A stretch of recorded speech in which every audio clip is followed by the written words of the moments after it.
Hey guys, tonight we're stepping into the worn-out blistered boots of a Civil War soldier. You're not a general, you're not a flag-waving hero from the history books, you're just... you? A young man with a common name and calloused hands. Maybe you're from a dusty Tennessee farm or a cramped New York tenement or somewhere deep in the piney woods of Georgia. But none of that matters anymore. Because today, your name just got called. You might have volunteered, all full of fire and glory, or maybe your number came up in the draft and now you're staring at the envelope like it's a death sentence with fancy lettering. Either way, you're going. You barely had time to pack, just some threadbare socks, your mother's handkerchief, a tin cup, and a Bible with your name scratched inside. There's a small knife, too. You don't know why you took it. It's too dull to be useful and too short to be brave. You're nervous, but you try not to show it. Everyone's watching. Your kid brother won't stop crying, and your father just gives you a silent nod. Your mother's hands are shaking as she fastens the buttons of your coat like she did when you were 5, but this time she knows she might never button them again. She doesn't say that, of course.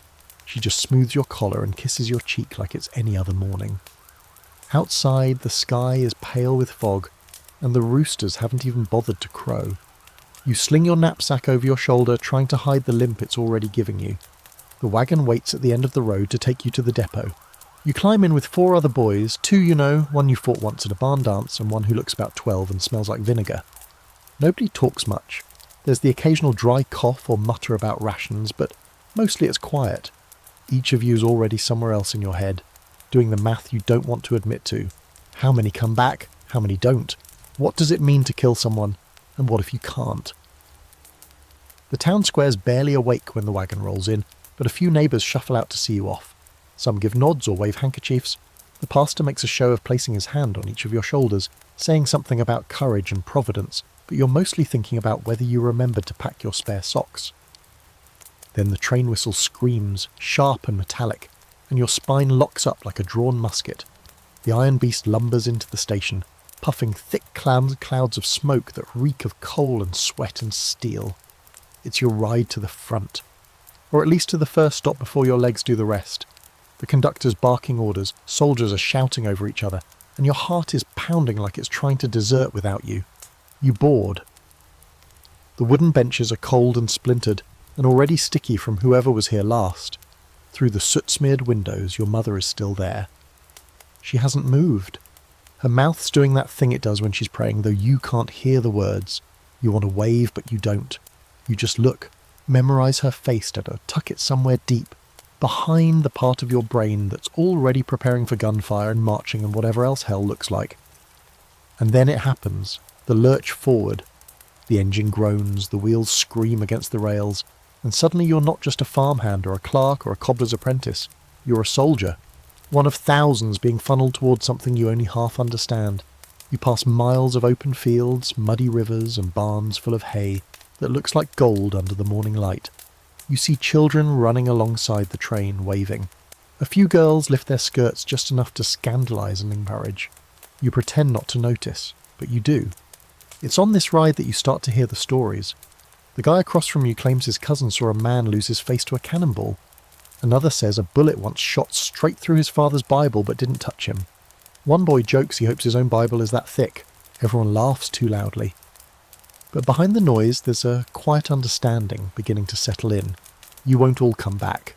Some of you might die before ever seeing real battle. Disease is already passing through some units like wildfire, and a tiny scratch can rot your leg off in a week. You know this. You've heard it. But it's different now, rumbling toward it. There's a reason soldiers carve their names into belts, canteens, the wooden stocks of their rifles. Because if you go down in a mud pit with no ID, and no one nearby who knows your name, that's all you've got. A scratch, a carving, a hope that someone will read it and tell your mother where to cry. You haven't slept, but the motion of the train rocks your eyes closed. When you wake, a Union officer is walking down the aisle, barking out units and destinations. If you're wearing blue, he tells you where to get off. If you're grey, you'll be headed south from here. And just like that, sides are drawn again, not by politics or speeches, but by who's standing where in the rail car. One soldier leans across the aisle and spits on the floor near a man in the other uniform. Nothing happens. Yet. A boy across from you fingers a small photograph, his sweetheart maybe, or his sister. He stares at it like it's the last sane thing in the world. And maybe it is. You press your forehead to the glass as trees blur by. You wonder where you'll be tomorrow. You wonder if you'll be at all. So before you get comfortable, take a moment to like the video and subscribe, but only if you genuinely enjoy what I do here. Also, I'm curious, where are you watching from? Drop your city and time in the comments. I want to know who else is riding this ghost train with us. Now, dim the lights, maybe turn on a fan for that soft background hum, and let's ease into tonight's journey together. The train jerks to a stop in a fog-wrapped town you've never heard of, the kind where the buildings lean like they're tired of being upright. The station platform is thick with shouting and movement, officers, porters, kids weaving between crates, and soldiers still figuring out how to wear their gear without tripping over it. You step down feeling the weight of the pack on your back, the stiff ache already forming in your shoulders. The scent of coal smoke and hot metal clings to your clothes, but underneath it there's something else. Fear. Not just yours, everyone's. Your orders are to report to Camp Schuyler, just a few miles up the road. March, the officer says. No wagon, no train, just boots on mud. So you start walking shoulder to shoulder with boys who will soon be more familiar than family. The rhythm of boots hitting the dirt syncs up strangely fast, like your feet already know this tune, even if your heart doesn't. You pass small houses with curtains twitching in the windows. Locals peer out, some offering bread or apples, others just staring with expressions too complex to read. A little girl hands you a note, just a scrap of paper with the words "God be with you," written in a child's shaky hand. You keep it. You tuck it deep into your jacket pocket like it might actually help. Camp appears after a bend in the road, an open field churned to mud ringed with tents that sag like wet laundry. Smoke curls from a dozen cook fires, and you can already smell salt pork and scorched beans. Some soldiers walk barefoot, boots tied around their necks to preserve the soles. Others squat in lines to relieve themselves without shame or cover. Welcome to army life. You're herded toward a table where a corporal with ink-stained fingers shoves a sheet in front of you and tells you to sign your name. You do. Then he hands you a uniform. Wrong size, wrong smell, already patched at the elbow. He laughs and says, "You'll grow into it or you won't." You want to make a clever remark, but your throat's gone dry. They cut your hair next. Doesn't matter how long it was before, or how much your girl liked it. The army prefers you standard issue. Short, anonymous, forgettable. They hand you a knapsack that feels like it's filled with bricks, a wool blanket that smells like a wet dog, and a tin plate with one dent too many. Then they give you your rifle. It's older than you and twice as temperamental. They say it'll be your best friend. You doubt that. Your tent is already half full. You share it with 4 other men, a snorer, a mumbler, a guy who claims he can skin a squirrel in under 10 seconds, and someone who doesn't talk at all. The canvas leaks when it rains. The ground underneath is hard and alive with bugs. You don't sleep much that first night, and when you do, you dream of standing in a long line waiting for something you never get. In the morning, they teach you how to march. You'd think it's easy. Left foot, right foot, keep in step. But then they start yelling. Always yelling. You're never moving fast enough or straight enough or holding your musket properly. If you're Union, the man shouting at you is likely a grizzled sergeant from the last war who's seen things no one should. If you're Confederate, it might be some local plantation heir who thinks barking makes him a leader. Either way, your ears are ringing by breakfast. Breakfast. Let's talk about that. Slush is what they call it. Something like grits mixed with regret.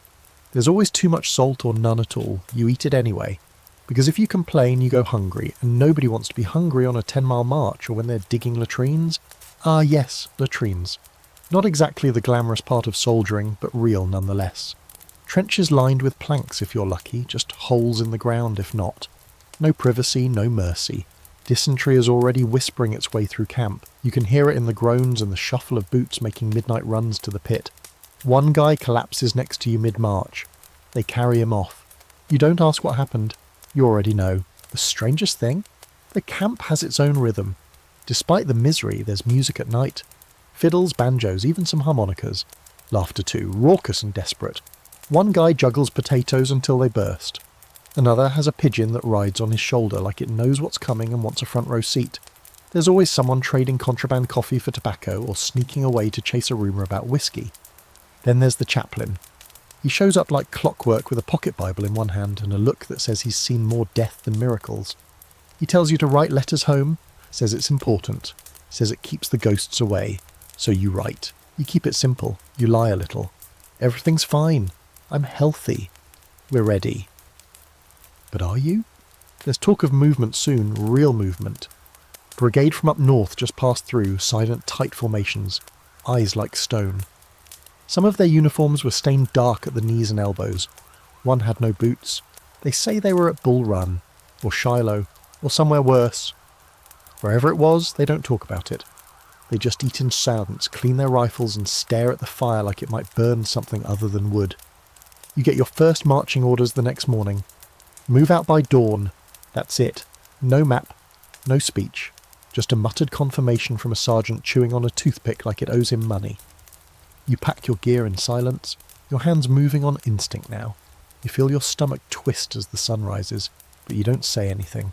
You just fall in line, shoulders squared, boots laced tight. The boy beside you, the one with the pigeon, gives you a look. Think we'll see action? He asks. You don't answer. Because now it's not a question of if, it's a question of when, and whether you'll make it through to write another letter, or if someone else will carry your name home, scratched into a belt buckle or scribbled on a bloody scrap of linen. The road out of camp is already soaked from the night's rain, turning every step into a squelch. Mud sucks at your boots like it's trying to keep you from going any farther, but you go anyway. You follow orders, you follow the man in front of you, you follow fear. The trees around you are thick and dripping, the mist curling low to the ground like something alive. Nobody talks much, just the sound of marching, and the occasional crow screaming something none of you want translated. By mid-morning your uniform is soaked through. The wool scratches at your neck and clings to your spine, heavy and sour with sweat and rainwater. Your knapsack's digging into your shoulders again, and your rifle feels like it's gained weight out of spite. You shift it from one hand to the other, then back again. Doesn't help. You march until your feet stop feeling like feet and start feeling like hooves, just slabs of pain and pressure. Eventually you reach your next stop, Camp Defiance, though there's nothing defiant about it. Rows of tents lean like tired men, half covered in canvas and hopelessness. You're shown to a patch of mud that's supposedly yours. You throw your blanket down and sit. Everything aches, but nobody complains out loud. Complaining means weakness, and weakness means you get remembered, not for anything brave, but for crying in the mud before anything's even started. The next few days blur together. You dig trenches, you fill sandbags. You're taught how to shoot, but not how to kill. That part, they say, you'll figure out later. The officer running the drills, Lieutenant Crane, barks like a man who's already halfway broken. His left hand doesn't open fully, and he keeps a journal no one's allowed to read. He has one phrase he loves. The only thing worse than dying is dying stupid. He says it a lot. You're assigned to picket duty one night, which sounds fancy but means standing still in the dark alone, watching for movement that might mean the enemy or just a raccoon with ambition. The stars are clearer out here than at home, like thousands of tiny flames watching you hold your breath. Every rustle in the brush makes your heart skip. Every owl call sounds like someone whispering in a language meant only for the doomed. The real test comes the next morning. It starts before dawn. You're woken by the sound of a bugle and a voice yelling something you don't understand. You grab your rifle, forget your pack, and stumble into line with the others, trying not to trip on the tent ropes. Nobody's quite awake, but the adrenaline fills in the gaps. You're ordered forward. 5 miles, they say. A skirmish line just beyond the ridge. You don't know what that means yet, but you will. The first shot cracks through the trees like a whip. You duck. Instinct. Training says stand your ground, but your body's a little less patriotic. A second shot follows. Someone yells, and then all hell breaks loose. Your formation stumbles forward as the officer tries to shout order into chaos. The air smells like powder and burning paper. The smoke curls low, clinging to your skin, your throat, your fear. You see them, just shadows at first, shapes in grey or blue depending on who you're supposed to be hating today. They're ducking behind rocks and tree trunks, firing back. You raise your rifle, your hands shake, you fire. You don't know if you hit anything. Doesn't matter. You're in it now. There's a man next to you, name of Denny or maybe Dennis. He gets hit in the thigh and goes down, screaming. You look at him, and he looks at you. He grabs your arm, his eyes wide and wet. You try to drag him back, but the sergeant yells, "Leave him!" And you do. You do because you have to. because you're not ready to die stupid. The rest of the morning is a blur of crouching, firing, reloading, moving forward, falling back. At one point, someone charges with a bayonet and you freeze. You don't even remember pulling the trigger, but the man falls. Later, someone tells you that's the first one you killed. You say nothing. You just sit down when it's over, knees soaked, face streaked with dirt and tears you don't even remember crying. When they call it clear, you're told to help gather the wounded. Some scream when you touch them, some don't. Some are missing pieces you wish you hadn't seen. One man is still alive but keeps calling for his dog over and over like that's the last thread holding him to this world. You find his dog tag and you pocket it. You don't know why. Back in camp, the surgeon sets up on a table that once held pickles. He works fast, too fast. He saws through a leg like he's chopping wood, humming a song that doesn't match the rhythm of the screaming. You watch until you can't. Then you turn away and stare at the dirt.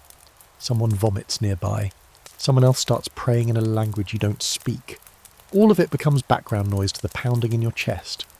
Dinner that night is the same slop as always, only colder. You don't taste it, you barely swallow. The guys in your tent don't talk much. The pigeon's gone, so is the boy who owned it. You don't ask where, you already know. You try to sleep, but every time your eyes close you see Denny's hand grabbing at your sleeve. You see the man with the bayonet. You see the dog tag in your pocket, and wonder if you'll end up as someone else's memento. A scrap of identity passed between the living and the dead like a cursed coin. Later you hear someone outside the tent, just pacing. Could be a guard, could be someone losing their mind. You don't check, you just roll over, wrap your damp blanket around you, and tell yourself this was the first and maybe the worst. You're wrong. The morning sun comes in patches through the torn flap of your tent, but it brings no warmth. Your limbs are stiff, your neck aches from the awkward angle you slept in, and your hands won't stop trembling, from cold and from memory. You try to sit up without groaning, but the pain radiating from your back says otherwise. Around you, the others are stirring. Quiet movements, no words. Nobody talks much the morning after their first taste of battle.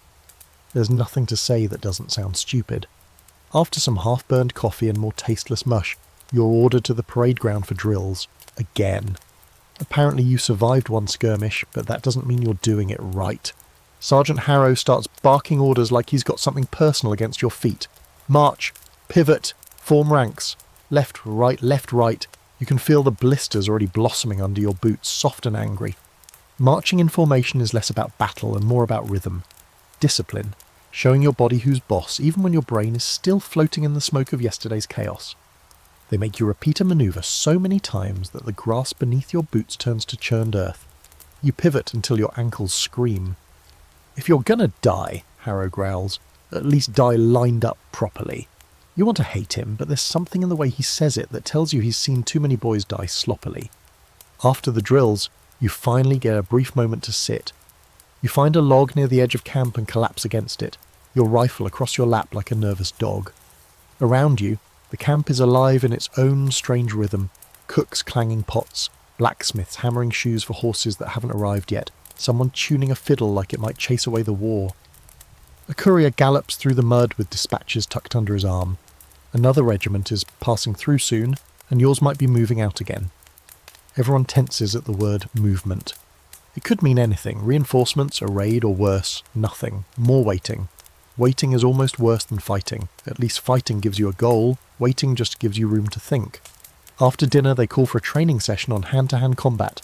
Bayonets and bare fists. You're paired up with a farm boy from Kentucky named Joel, who fights like he's angry at the world and possibly at you personally. He lunges with a wooden rifle and knocks the wind clean out of you. You fall hard on your back and the mud sloshes into your ears. He offers a hand to help you up, but you just wave him off and sit there, catching your breath, wondering what it'll feel like when it's not wood coming at you, but steel.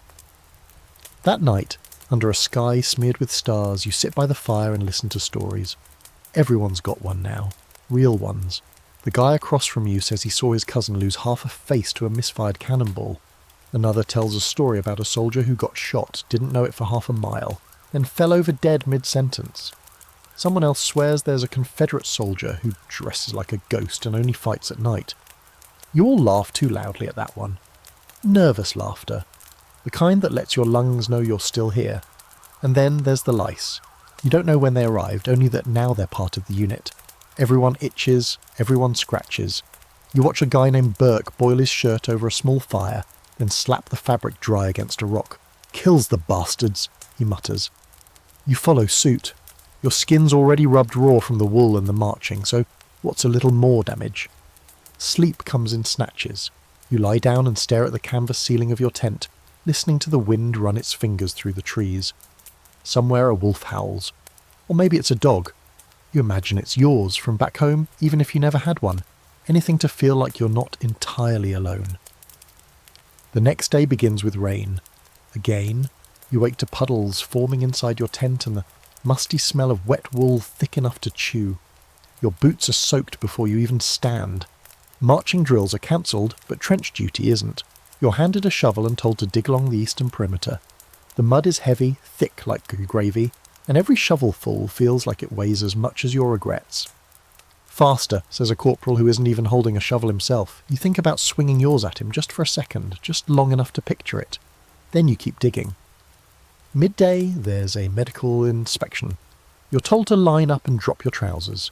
The camp surgeon, a wiry man with spectacles and a sigh for everything, walks the line like he's choosing produce at a market. "Trench foot," he mutters. "Ringworm. Lice, lice, lice." He reaches you, pokes your side with 2 fingers, then moves on without a word. You're not sure if you should feel relieved or insulted. After that, you're sent to clean your rifle again. You've already done it 3 times this week. You know every notch in the wood, every scrape on the metal. It's your constant, your anchor. The more time you spend with it, the more it feels like an extension of your body. Ugly, uncomfortable, but necessary. One of the older soldiers sits beside you, whittling a piece of wood into something vaguely dog-shaped. He's got a glass eye that doesn't quite line up with the other one.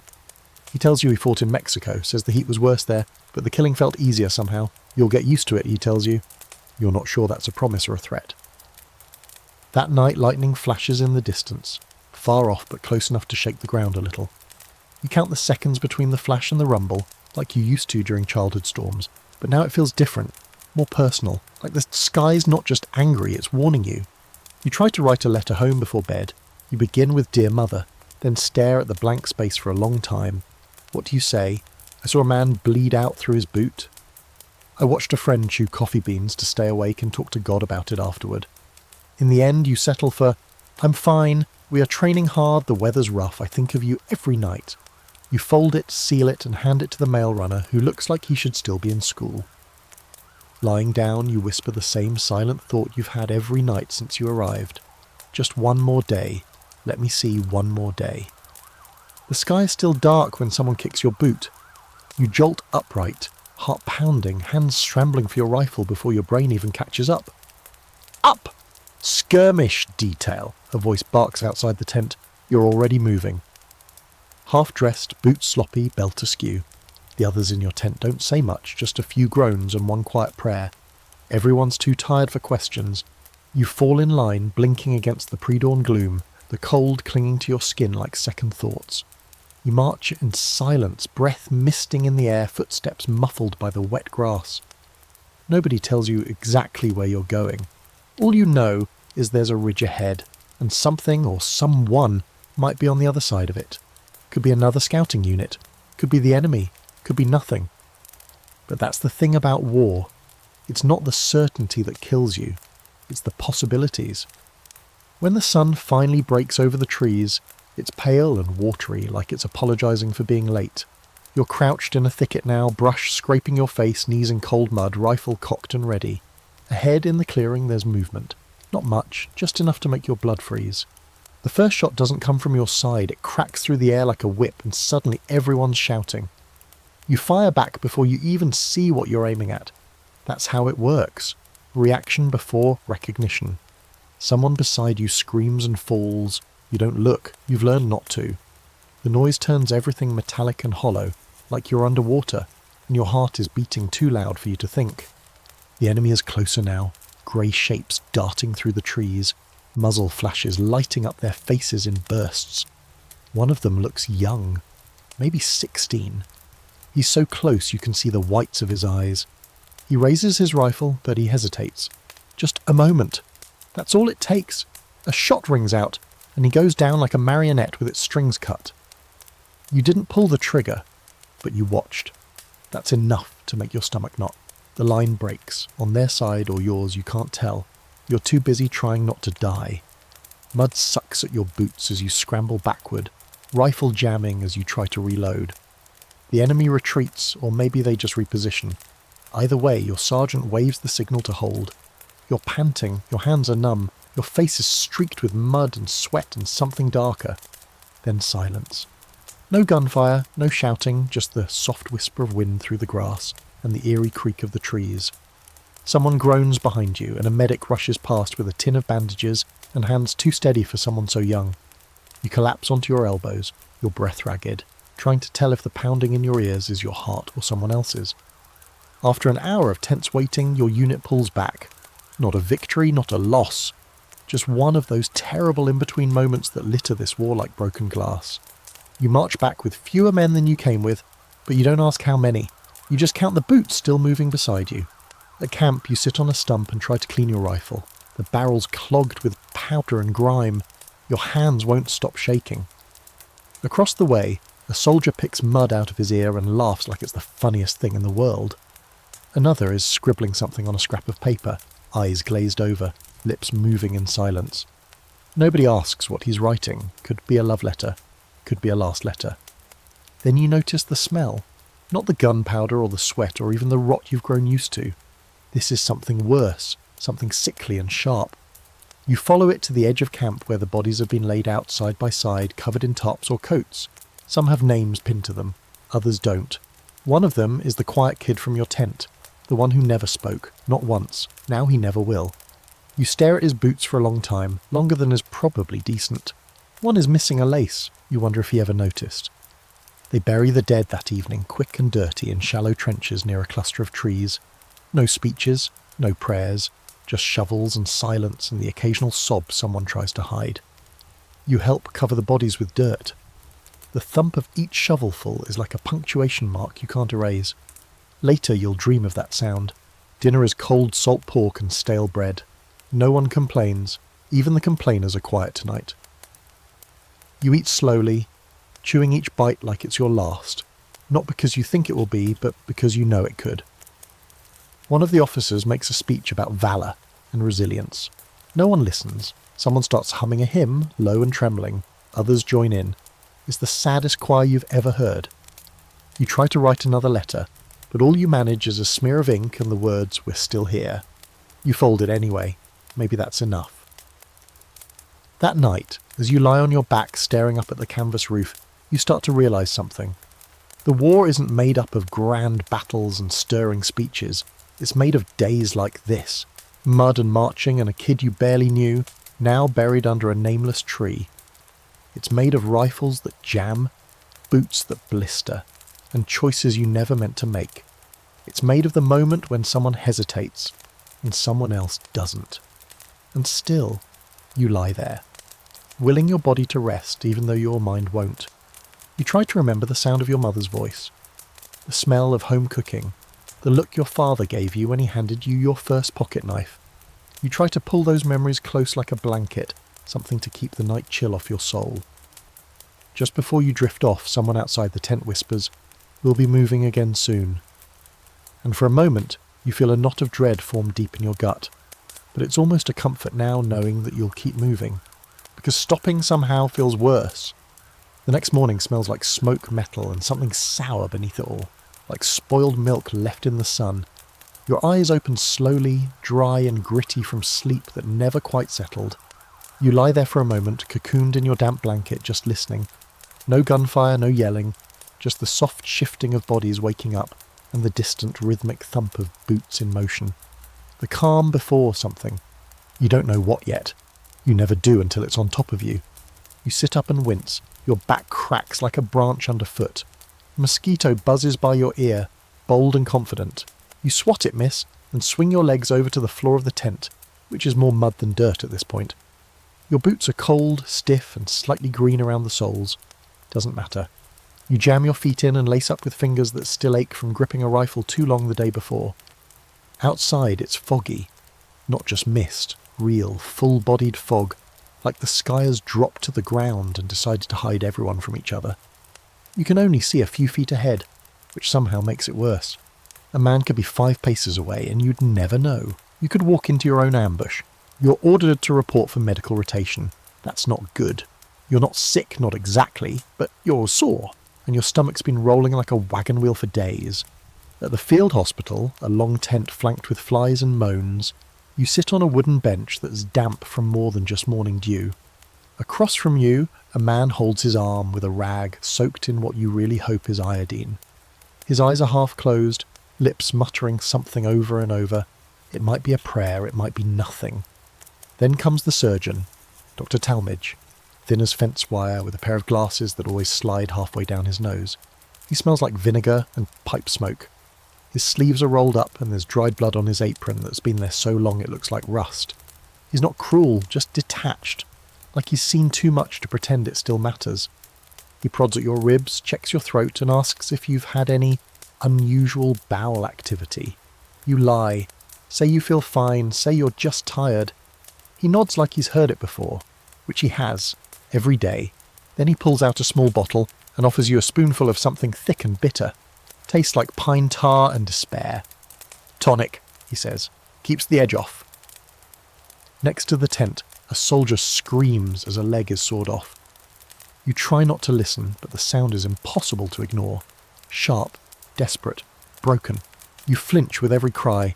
You think of the man with the leg, what he looked like an hour ago, what he'll look like when it's done, what he'll dream about for the rest of his life, if he gets one.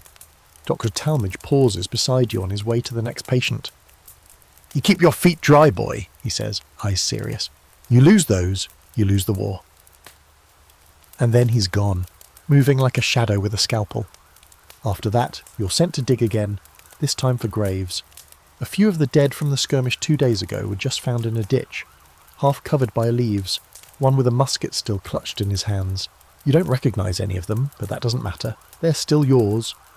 You and 2 other soldiers spend 3 hours digging, not saying a word until the dirt stops giving and the hole is deep enough to fit 3 men who once had plans. There's a chaplain there this time, a soft-voiced man with trembling hands who says a few words that are supposed to be comforting. You don't really hear them. You're watching the way the dirt falls onto the cloth-covered forms, how it makes a muffled sound like it knows better than to be loud today. After the burial, you return to your tent and notice a new arrival. Private Latham, according to the patch on his sack. He's young, fresh-faced, with eyes too wide and a uniform too clean. He asks if you've seen much action. You just nod and go back to lacing your boots. He keeps talking anyway. He's from Ohio, he says, has a girl back home who writes every other day. He's brought extra socks, a deck of cards and a harmonica. You smile at the last part, not because it's funny, but because it's so painfully innocent. He's still in that place where war is a story, and he's just getting to the exciting part. You wonder how long he'll stay there. That night you hear music, real music. Not the off-key humming or banjo twangs you've grown used to, but something carried on the wind, high and thin like a memory. A fiddle, maybe, or a flute. You can't tell if it's coming from your side or theirs, and it doesn't seem to matter. For a moment it doesn't sound like war at all, just something soft and human, floating across the fields like it belongs to nobody and everyone at once. You and a few others gather around the fire. Latham tries to play his harmonica, but it comes out squeaky and shy. Someone tosses him a bit of hardtack, laughing. Another soldier tells a story about a general who once rode into the wrong camp and didn't realise it until they offered him dinner.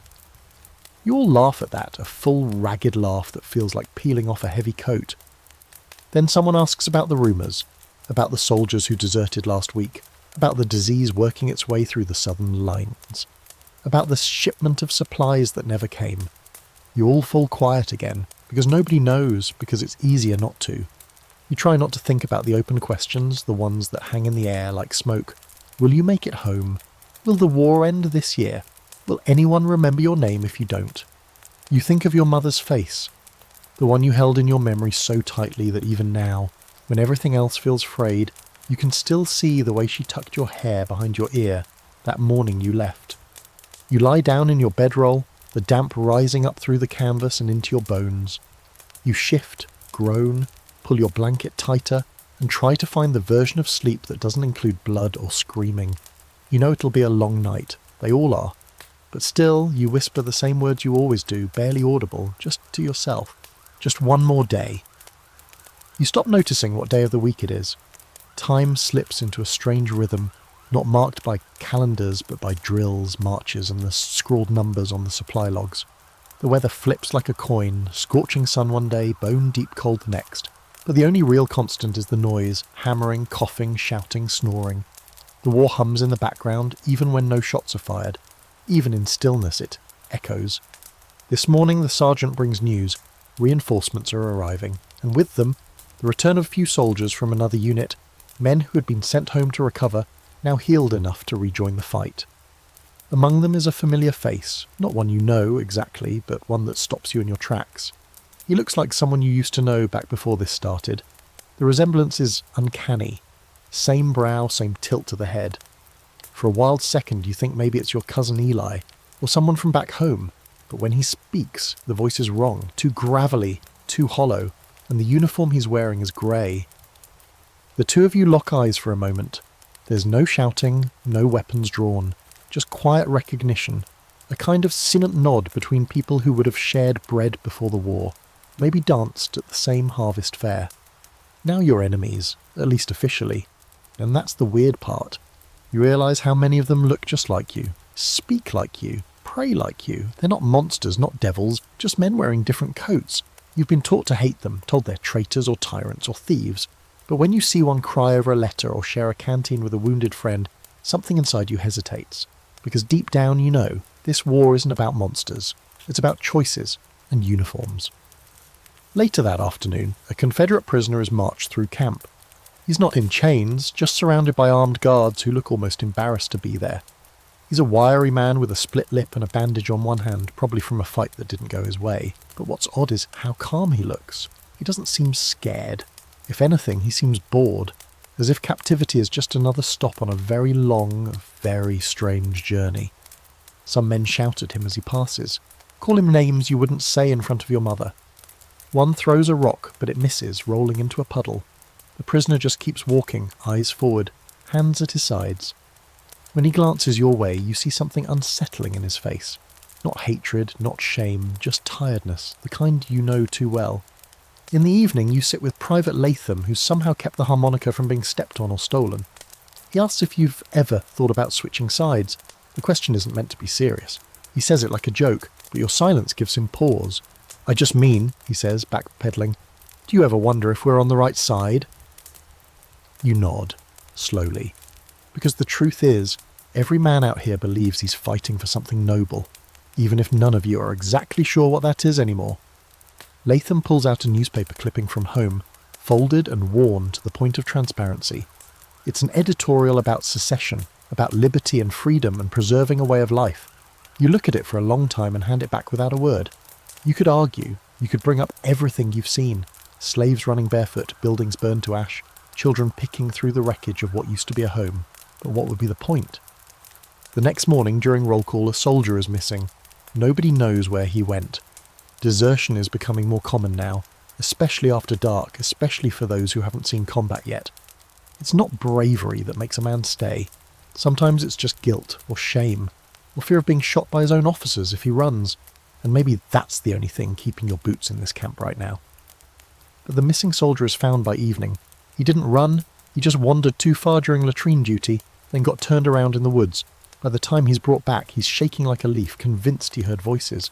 They were singing, he says, like church singing.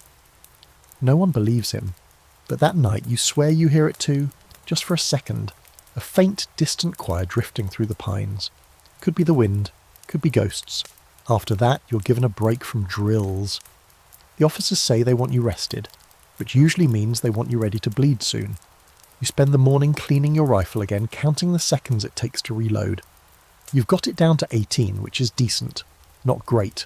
The record among your unit is 13. That man's dead now. By noon, a preacher sets up near the centre of camp, standing on an overturned crate. He reads from the Psalms, his voice clear and shaking all at once. Yea, though I walk through the valley of the shadow of death. You mouth the words along with him, not because you believe them necessarily, but because they've become something familiar in a world that isn't. After the sermon, you see two men arguing, one in grey, one in blue. Somehow, a truce of sorts has allowed the prisoners to share the space for now. One of them is claiming that their side fight's cleaner, more righteous. The other calls him a fool. Comes close to blows until a commanding officer steps between them, arms raised, voice sharp. You want to fight? Fine, but it won't be with each other. Later, after dusk falls and the stars emerge like pinholes in a black sheet, you think about the idea of Sides, about how when the smoke clears and the uniforms are burned or are buried, the stories will blur. How historians will argue about who was right and who was justified, while the rest of you just remember the taste of blood and the weight of mud on your legs. And here's the truth. No one tells you what side you're really on. Not in a way that matters. All you know is the man beside you snores like a thunderstorm, and the man across the line probably loved his mother too. It doesn't make killing easier, but it makes hating harder. You lie down with that thought pressed into your ribs, like another bullet you're not sure will ever get removed. You're starting to figure out that war isn't all bullets and bayonets. It's boredom. Long stretches of silence, broken by weird noises and weirder behaviour. You wake up to the sound of someone shouting in their sleep, then someone else shouting back, telling him to shut up. Outside the tent are soldiers balancing on one leg, holding a mug in each hand like he's trying to reinvent yoga. Another guy is chasing a chicken, which may or may not have belonged to the local farmer who definitely told everyone not to touch his livestock. You roll over and groan. The day has already begun, and it's ridiculous. By mid-morning, the sun's up and it's hot, the kind of heat that sticks to you like guilt. Sweat trickles down your spine before you even finish breakfast. The rations today are worse than usual, just hardtack and something that used to be beans. You slam your tin cup down in frustration and chip it. Doesn't matter. It's not like it made the water taste better. Coffee is the most valuable currency in camp. Not the brown sludge you're served in the mess line. No, the real stuff. Black market beans, smuggled in somehow, passed between fingers like precious gems. You would trade a clean pair of socks for a spoonful. You might even trade your harmonica, if you had one. One guy chews the ground straight. Says it gives him visions. He's probably not wrong. Desperate to stay awake, men will do just about anything. They brew a strange concoction from acorns and burnt toast. Someone tries boiling tobacco leaves, nearly poisons himself. Another mixes whiskey with river water and calls it battle broth. No one drinks it twice, yet somehow a soldier always has it ready, convinced he's cracked the code to survival. And then there are the letters. Everyone's got one tucked into a pocket, folded so many times the ink is wearing thin. You read yours again, even though you've memorized every word. "Stay strong," she wrote. "We pray for you each day." You imagine her at the kitchen table, lamp flickering, her hand moving carefully so you can read her thoughts across hundreds of miles. You kiss the corner of the page before folding it again. You don't know why, just feels right. You catch Latham trying to write something of his own, tongue between his teeth, eyebrows furrowed. "How do you describe Trenchfoot to your sister?" he asks, holding up a page he's already torn in half 3 times. You shake your head. You don't. You talk about the sun, maybe, or the birds, or how you saw a squirrel climb into a cannon and disappear like it was going home. That night you get your first real taste of what soldiers do to keep from going mad. It's called mule kicking. Not literal mule kicking, though that's been done too. It's a game mostly. 2 men standing side by side, each trying to shout louder than the other, until someone's voice gives out or they both start laughing. Other times it's about food dares, eating something you definitely shouldn't eat, like a raw onion dipped in boot polish. Loser has to scrub the latrine trench, or worse, sing the regiment song in falsetto. Some games are more subtle. A betting ring forms over how long Private Donnelly can go without washing his socks. The pot's up to 7 cartridges and a tin of peaches. Donnelly, for his part, plays along like he's training for a medal. The socks by now could be declared weapons. Even the officers play, not the wild stuff, but they're not immune to boredom. You've seen a captain sketching caricatures of his lieutenants and pinning them on the inside wall of his tent. One drawing had a nose so big it needed its own rank. No one said anything. The man it depicted laughed harder than anyone. And then, of course, there's the jokes. Dark, off-colour, whispered late at night when you're supposed to be asleep. The kind of jokes that would make a preacher's ears bleed. But somehow, in the context of camp, they're medicine. You laugh, not because it's funny, but because it means you're still human. But there are other stranger things that creep into the camp. One guy starts speaking in rhyme and won't stop. You hear him muttering to his boots. Lines like, "So, The rain is loud, the bread is foul, I sleep with rats that like to growl. Nobody knows what to do about him, so they just give him more chores and avoid eye contact. Someone builds a shrine out of discarded buttons, just buttons, stacked into a kind of pyramid, arranged carefully behind his tent. He lights a match and whispers to it every night. You asked once who it was for. He said, "It's for me, before." Even the food starts becoming mythologized. Men talk about pies they once ate like they were sacred relics. One guy describes a roast chicken so tender it fell apart in your mouth like sorrow. Another claims his mother made soup that could raise the dead and send them back better dressed. You'd kill for even a sniff of that soup. Mail day arrives again, and for once you get a package. It's from your sister. Inside, socks, a photograph of the family porch, and a note that simply says, "Keep your chin up. Love from all of us." You stare at that photo for a long time. The porch boards are uneven. One's been warped for years. You used to trip over it every summer. Now you'd give anything just to sit there again, glass of lemonade in hand, pretending mosquitoes were the worst thing life had to offer. Then night falls again. You sit at the edge of camp, away from the fires, where the stars are brightest. You can hear someone playing harmonica, probably Latham, practicing the same 3 notes over and over. There's a rustle in the trees, and for a second you think it's something dangerous. But it's just a rabbit, fat and unbothered. You almost envy it. You lie back on the hard earth and let your body go limp. For a minute you imagine what it would feel like to just melt into the dirt and disappear. Not out of despair, but peace. Stillness. The kind the war doesn't offer. And then, just as your eyes start to close, someone in the next tent shouts, "Who took my boots?" And the chaos returns. You laugh into your sleeve. You're still here. Still breathing. Still yourself, mostly. The weirdness is keeping you sane. You wake up freezing, not just pull the blanket closer cold. Your bones feel like they've been soaked in a frozen river. The campfire burned down to ash sometime in the night, and your blanket's as damp as a sponge left in the rain. You roll over to find Latham curled into himself, teeth chattering in his sleep, arms wrapped around his sack like it might warm him. You poke at the embers, coaxing a bit of flame back to life, and it flares just enough to cast shadows across the tent wall. You look over at the spot where Corporal Mays used to sleep, and your stomach clenches. He's not there anymore. He passed 3 nights ago. Quietly. No screaming, no blood. Just slipped away during sleep like a candle blown out. The medic said it was pneumonia, or exhaustion, or maybe just time. He wasn't even that old, 30s maybe. But the war ages everyone differently. No ceremony, no funeral. His boots were passed to a new arrival, and his gear divided like an inheritance no one wanted. That's how it goes. One minute you're snoring through Reveille, the next you're a cautionary tale. Drink more water, keep dry, don't push too hard. You stare at his empty bedroll, then close your eyes and hope you're not next.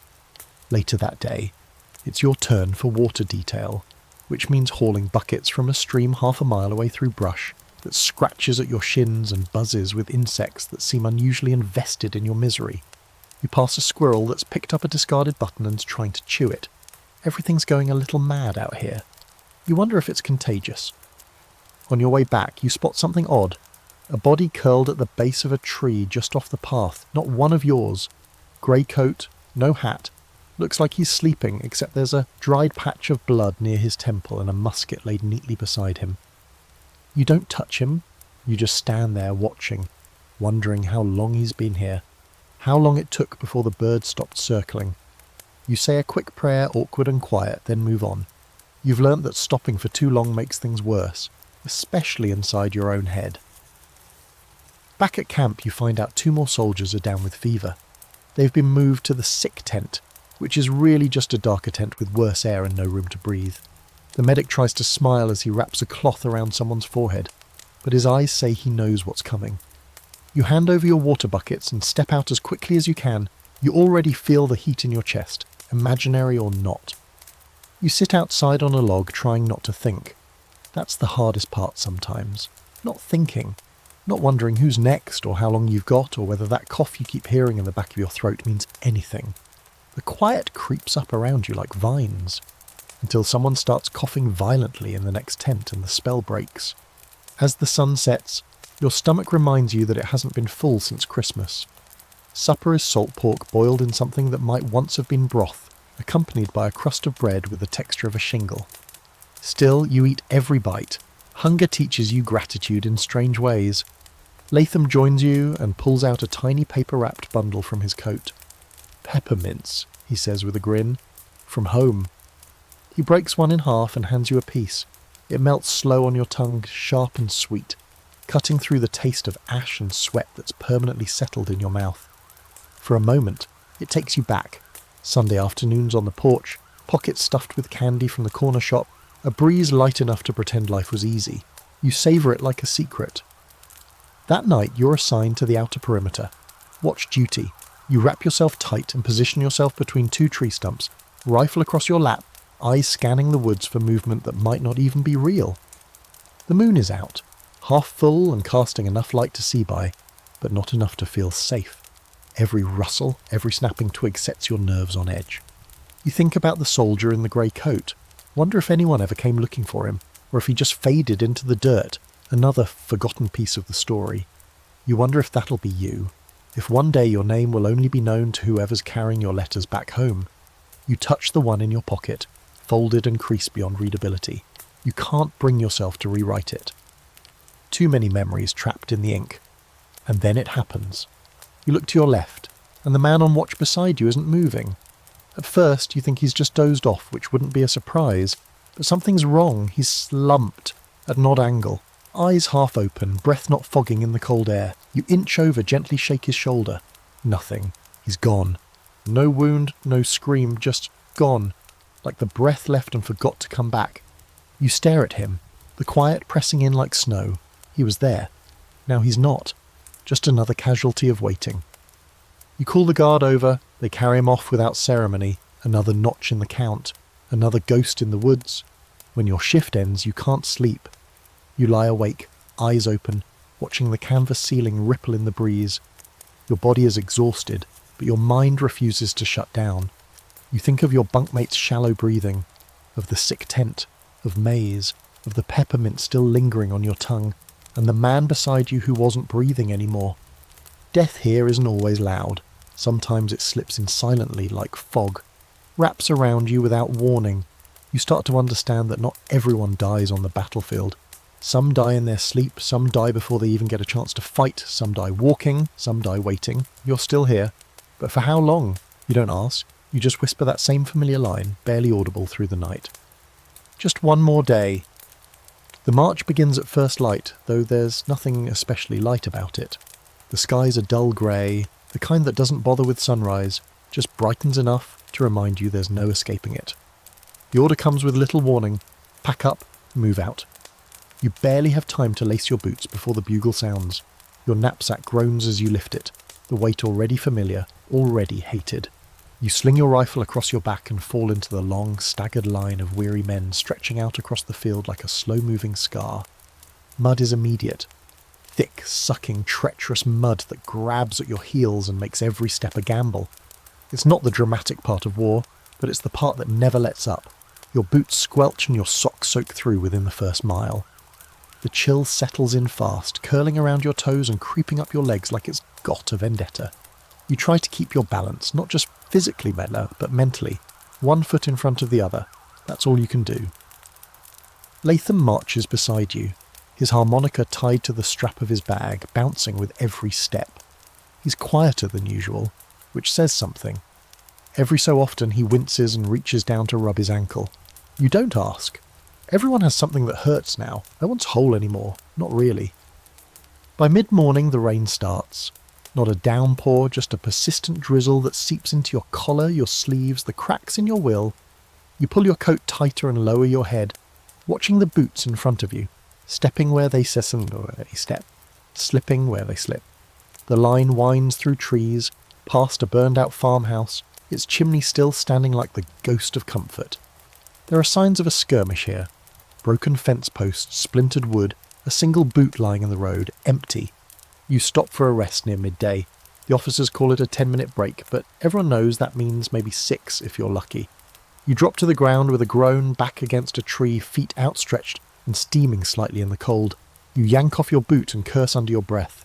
blisters, the ugly kind, red, raw, weeping. You pour a little whiskey on them from the flask passed down the line and bite your sleeve to keep from screaming. The guy next to you offers a strip of cloth to wrap your foot. You nod your thanks, but don't catch his name. You'll probably forget it anyway. Names have a way of slipping through your fingers out here unless they come with stories or scars. Then it's up again. Back on your feet. The march resumes. It always resumes. By late afternoon, the terrain turns uphill, cruel and sudden. The ridge is steep, the mud even worse. A man ahead of you stumbles and falls face first, doesn't move. His buddy pulls him up, wipes the mud from his mouth and mutters something like, "Come on, there ain't no grave here yet." You keep climbing. At the top, the view opens. You can see the valley below, lush and green in that deceptive way that almost makes you believe things are peaceful. But then you spot the tents on the far ridge, small grey shapes moving in lines. Confederate camp. Close. Too close. You're ordered to stay low, crouch down behind brush, no fires tonight. No noise, no light. Just waiting. Again. You're assigned second watch. That gives you a few hours to eat, maybe sleep. Dinner is a chunk of bacon you could throw like a stone and probably hurt someone with. You chew it slowly like that'll make it taste better. It doesn't. But it gives your jaw something to do besides grind your teeth. Latham pulls off his boot and shows you his toes, black around the edges, skin flaking like old paint. "Trench foot," he says with a laugh that doesn't sound real. "Guess I'm halfway to wooden legs already." You wince and toss him the last of your clean cloth. It's not much, but it's all you've got. As the sun fades, the wind picks up, and you wrap yourself in your coat like a shell. The ground's too hard for comfort, the air too cold for sleep, but you doze anyway, drifting in and out, jerking awake at every snap of a twig or cough nearby. Then your name is called. Watch time, you stand, stretch your aching legs, and take your place along the edge of the ridge. The forest is silent, but not still. Leaves rustle, branches sway on, and every sound seems magnified. You grip your rifle, eyes scanning the dark for movement, breath puffing in small clouds. The moon hides behind clouds tonight, which means you rely on your ears more than your eyes. Not ideal, but war rarely gives you ideal. Sometime around the middle of your shift you hear it, a faint rustle down the hill. Could be a deer, could be wind, could be the end of you. You freeze. Hold your breath, watch, wait. The sound comes again, closer this time. You raise your rifle, heart thumping like a drum line in your chest. Then a whisper. Don't shoot.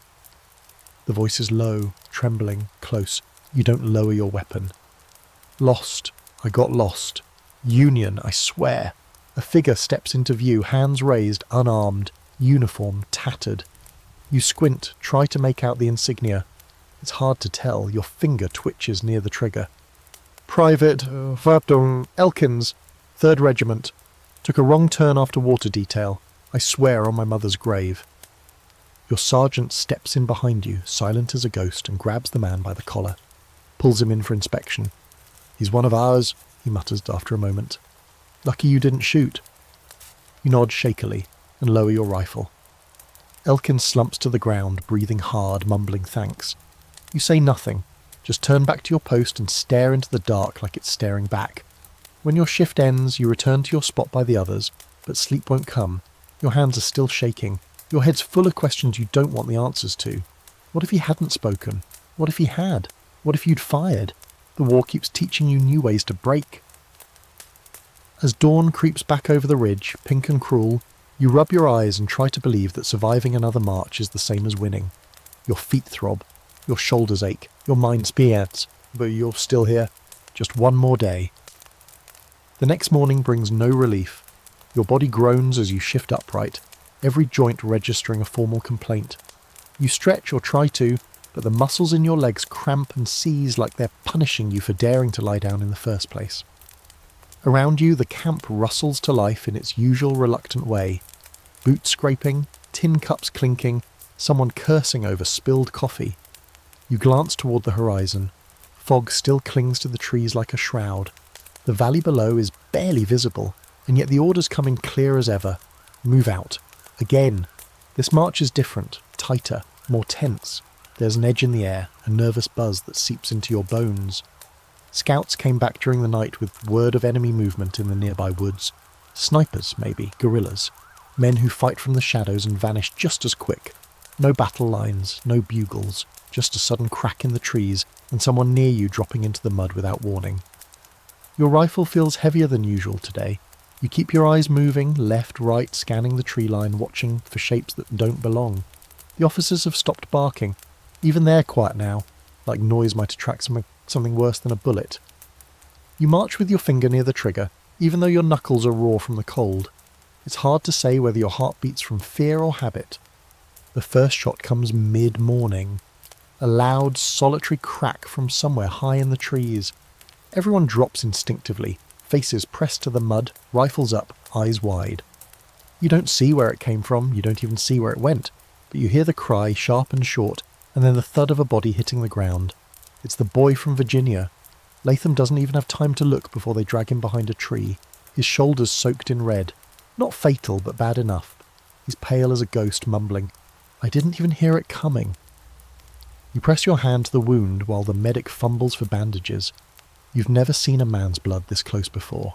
Not like this. Not someone you joke with, eat beside, talk about home with. It looks too bright, too real, and it just keeps coming. The medic gets to work wrapping, pressing, muttering about bone fragments and infection. You try not to listen. You try not to notice the way Latham's lips tremble, or the way his eyes dart around like he's suddenly not sure where he is. You want to tell him it'll be okay, but your mouth won't form the words. You're not sure you'd believe them anyway. The squad sets up a quick perimeter and returns fire, though you're not sure what they're shooting at. The forest stays quiet, like it's holding its breath. A few soldiers take potshots into the treetops, trying to scare the sniper out. Nothing moves, nothing falls. The woods remain still, watching. Eventually the order comes to move, fast and low. You help lift Latham onto a stretcher. His breathing is shallow, but he's conscious, just barely. You don't say goodbye, you just grip his hand once, hard, then let go. As you march again, you scan every branch, every cluster of leaves, every unnatural shape.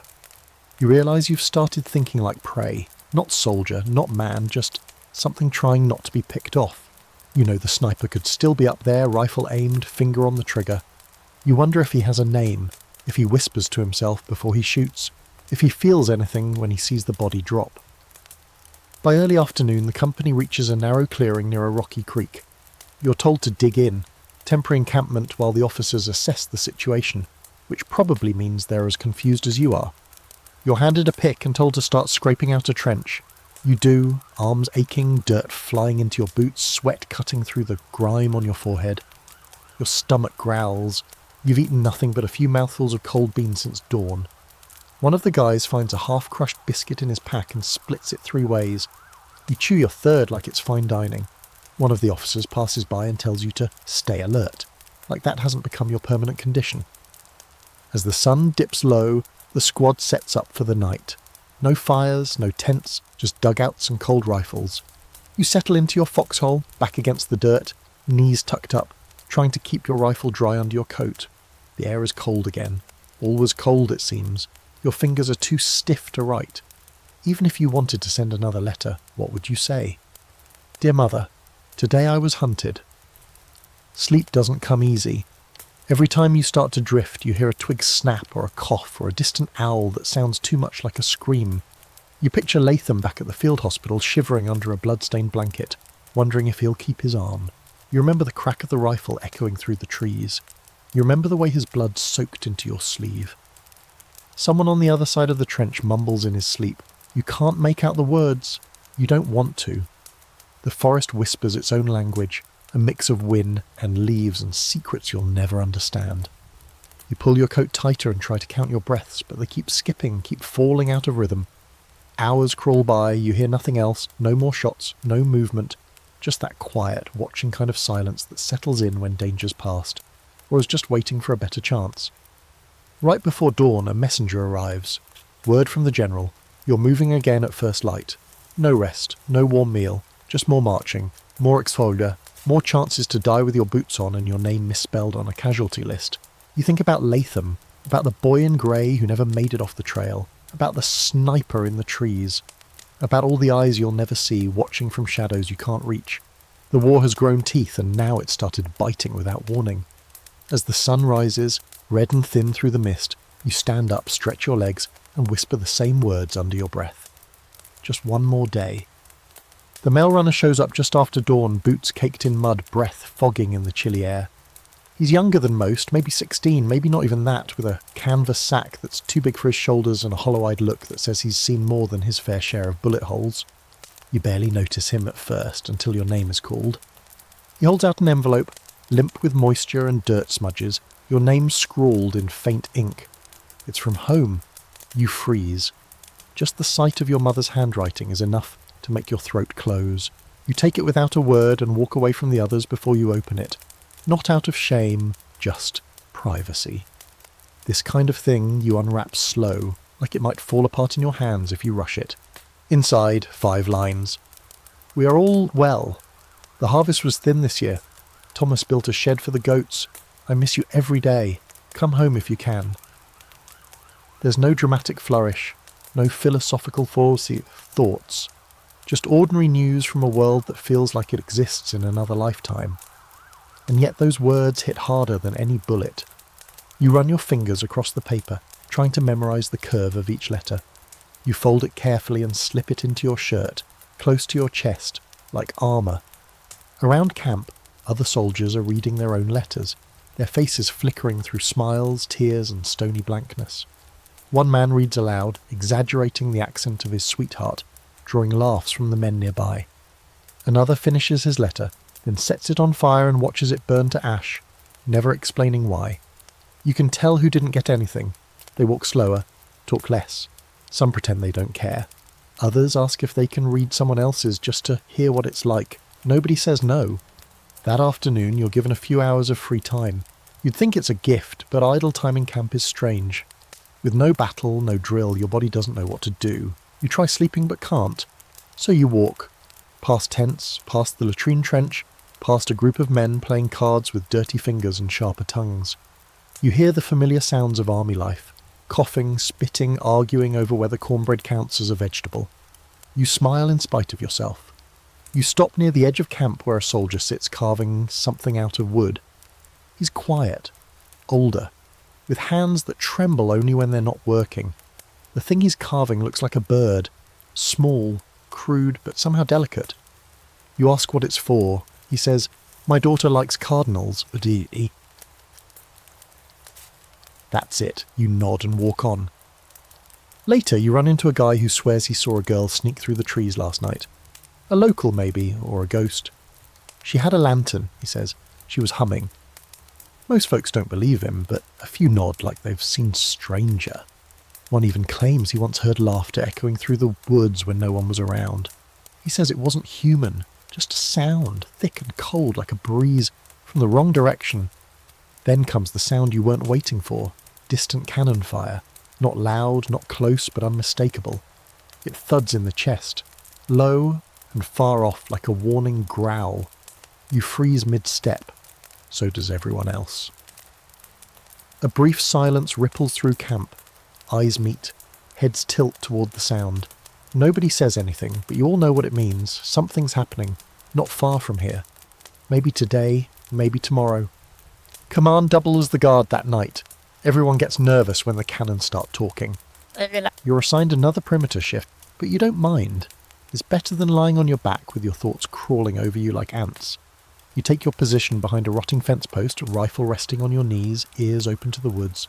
The night is quiet. Too quiet. Even the crickets seem to have called it off. Then footsteps. You tense, slowly, carefully. One hand tightens on the rifle, the other steadies the barrel. But it's just a figure in uniform, one of the scouts coming in late, breathing hard. He drops beside you and lights a match.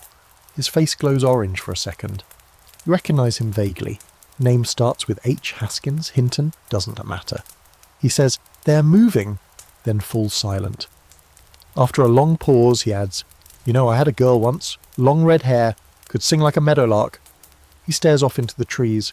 Don't think I remember her voice anymore, just her hair. You nod. There's nothing else to say.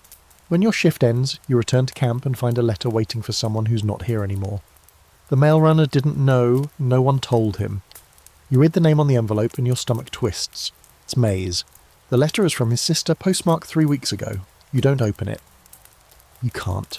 You just slip it into the pile of gear he left behind, along with the Bible and that lucky coin he always claimed saved his life at Gettysburg.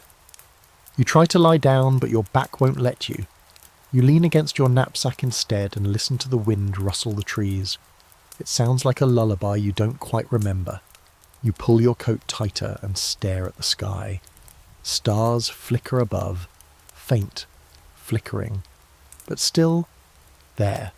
It's strange how small they look, like pinholes punched in black cloth, and yet they keep shining. You think about home again, not the buildings or the fields, the sounds, the way your mother hummed when she cooked, the creak of the porch swing, the neighbour's dog barking at ghosts. You wonder if you'll hear those sounds again, or if the war has permanently filled your ears with other things. Shouts, gunshots, the soft crunch of boots stepping over fallen bodies. You touch the letter in your pocket. Just paper, just ink, but it's the closest thing to a lifeline you've got. And before your eyes drift shut, you say the words again, this time barely a breath. Just one more day. You don't remember exactly when you were captured. The details are blurred around the edges like an old photograph. One moment you were huddled behind a low stone wall during a skirmish, gunpowder stinging your nose, your musket jamming for the third time that morning. The next, your unit was gone, either scattered, overrun or dead, and a voice behind you barked, "Drop it, boy!" followed by the click of a hammer pulling back. You didn't even think. You just let your rifle fall and raised your hands, your mouth dry, your knees locking into place like you might fall backward into the past if you moved wrong. Now you're here, in a prison camp that barely qualifies as a place. No fences, just ditches, picket lines, and riflemen stationed like statues along the edges. The sun beats down on your shoulders, relentless and uncaring. There's no real shelter, only patched canvas flaps draped over poles, flapping in the wind like torn flags. You sleep on the ground, which is cracked and dusty during the day, but turns to a sucking mire whenever the rain comes, which it often does, with no warning. Your fellow prisoners are ghosts in varying stages of decay, men with faces that look older than the war itself, eyes sunken, ribs like harpdoomed strings. You sit among them now, wrapped into a coat that offers little protection, knees pulled close to your chest. No one speaks much. There's a sort of agreed-upon silence in places like this. Words waste energy, and most thoughts aren't worth sharing anymore. Food is issued once a day, if at all. A ladle of something watery, cornmeal gruel or beans boiled beyond recognition. You line up in the mud with a tin cup and wait your turn, praying the ration holds out until they reach you. Sometimes it does, sometimes it doesn't. When it doesn't, you pretend you weren't hungry anyway. Water comes from a nearby creek that the guards claim is clean enough. It isn't. A few men have started coughing blood. One collapsed yesterday and hasn't moved since. No one goes near him. It's not cruelty, it's survival. Everyone here is hanging on by a thread and nobody wants to see how thin it really is. There are rats, huge ones, bold too. They don't scatter when you move. They look at you like you're the intruder. At night, they crawl over bodies, gnawing at whatever they can reach. You've seen men scream in their sleep only to wake and find blood at their ankles, their boots chewed through. Some start sleeping in shifts, others tie themselves to the centre post of the tents and pray it keeps the vermin off. It doesn't. The guards don't say much, they don't have to. They stand with their rifles slung, eyes flat, faces unreadable. Some look like they want to be anywhere else. A few clearly enjoy their power. One, in particular, a corporal with a crooked jaw and the meanest smirk you've ever seen, likes to walk the edge of the camp, tapping his bayonet against the fence post like he's keeping rhythm.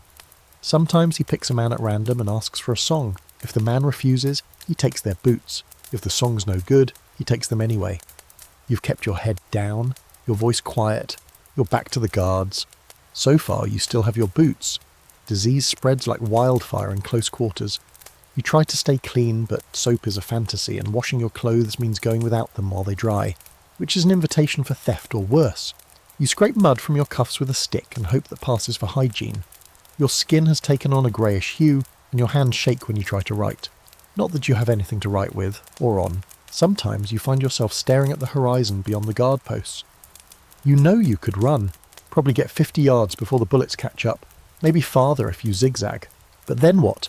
You're in the middle of enemy territory, weak, unarmed, with no map, no shoes, and a stomach that can barely handle more than a few spoonfuls of mush. You know you'd die out there, but the thing is, you're not sure that's worse than staying. One day an old man appears in the camp. Not a prisoner, not a soldier, just a ragged figure with a sack over his shoulder and a broad-brimmed hat too big for his head. He claims to be a preacher, says he's been granted permission to visit the camps. He reads from a Bible with pages so thin you can see sunlight through them. You sit and listen because it's something different, something that doesn't sound like dying. He says, "The Lord has not abandoned you." No one laughs. That's how tired everyone is. You want to believe him, you really do. A few days later, a prisoner tries to escape. No one sees it, just hears the shot, then the silence. The guards don't say anything. The body isn't brought back, just gone, one less bowl to fill. When night comes, you lie on your back and stare up at the stars. You count them like steps, like minutes, like prayers. You whisper to yourself, the name of your town, your mother's voice, the creak of the porch swing, the way the wind smells before a storm, anything to remember that you used to be someone else. Then unexpectedly a small moment of mercy. A guard, you think his name is Runnels, sneaks into camp just before dawn and tosses something at your feet. It's a heel of bread, burnt, hard as a rock, but it's food. You look up to thank him, but he's already walking away. You share it with the man next to you who hasn't spoken in days. He nods, takes a bite, and closes his eyes like it's the first real thing he's tasted in months. The sun begins to rise, thin, pale light, stretching across the camp like hope you can't quite touch. You're hungry, cold, sick and forgotten, but you're still breathing. And you know now, more than ever, how much that matters. Just one more day. It happens on a night that smells of ash and pine, the kind of night where you can't see the stars but you know they're there, hiding behind thick clouds like shy sentries. You're back in camp, having been exchanged from prison in a swap that no one really explains. One morning a guard pointed and said, "Pack up." That was it. You were herded with a dozen other half-dead souls, all wobbling on the legs that forgot how to march. You still don't know how you made it back, whether you traded places with someone worse off or better, or just unlucky in a different direction. You're thinner now, your cheeks are hollow, you have a cough that keeps you up most nights, though no one complains. Half the men are coughing too. You've been given back your rifle and your rations, as if nothing happened. No ceremony, no welcome, just glad to have you back, followed by line up for inspection. The war doesn't pause to offer you time to reintegrate. It just swallows you again, same as before. That evening, after a long day of drills your body can barely keep up with, you collapse beside the fire. Your muscles ache, your skin itches, and your ears still ring with the sound of boots and orders and coughing. You're chewing on a chunk of salt pork so dry it might have been issued last year when it happens. Music. It drifts through the trees like a breeze, soft, low, haunting. A fiddle, slow and mournful. You freeze. The others do too. It's not coming from your side of the ridge, it's from the other side, Confederate camp. You can't see them through the trees, but you know they're there. And someone, for whatever reason, is playing a song. It takes you a moment to recognise it. Lorena. The tune is old, sweeter than it should be. A love song. One of those heartache ballads folks back home still hum while hanging laundry or rocking babies. You close your eyes and let it wash over you. There's a shift in the air around the fire. Nobody's talking, nobody's eating. Even the men who still grip their rifles like lifelines have gone still. For a moment the war feels far away. Then someone on your side responds. A harmonica. 2 tents over. You don't know who has the breath for it, but they play Home Sweet Home, slow and clear, like they're trying to send the melody across the valley to meet the fiddle halfway. You feel something crack inside your chest. Not pain exactly, just a reminder that you're human, that so are they. Another song follows, then another. A strange, quiet duet begins between the camps. No words, just notes. Notes layered over cold air and blood-soaked memories. You imagine the enemy soldiers leaning forward like you are, listening. Maybe some of them are crying, maybe some are smiling, maybe some are remembering dances they once went to, girls they once loved, porches they once sat on with lemonade and bare feet. Nobody wants to break the spell, even the officers keep quiet, though one of them pretends to polish his boots just to hide the way his shoulders are shaking. You're not sure when the music stops. It fades like fog, slow, reluctant, and leaving behind something heavier than silence. Later that night, You find yourself staring at the enemy side where the darkness seems almost gentler now. You can't see them, but you feel them. Not as targets, not as shadows, but as men.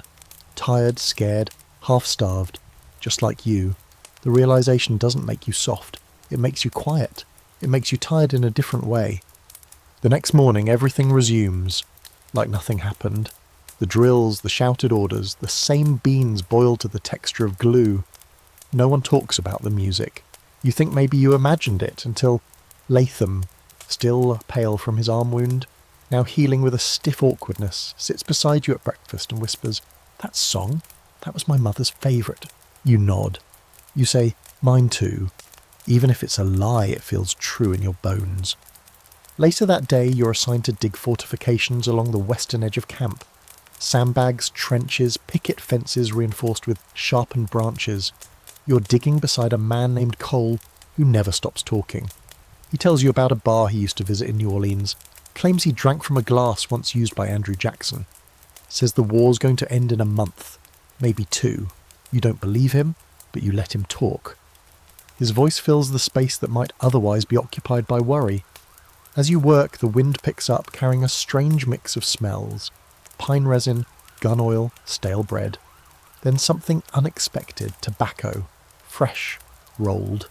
You pause, nose lifted, and realise it's drifting from the direction of the enemy line. Someone over there is smoking and laughing. It's so absurd, you laugh too, a short, dry bark of amusement. Cole gives you a look, but then he hears it too. Laughter, from across the way, as if the war's on a lunch break.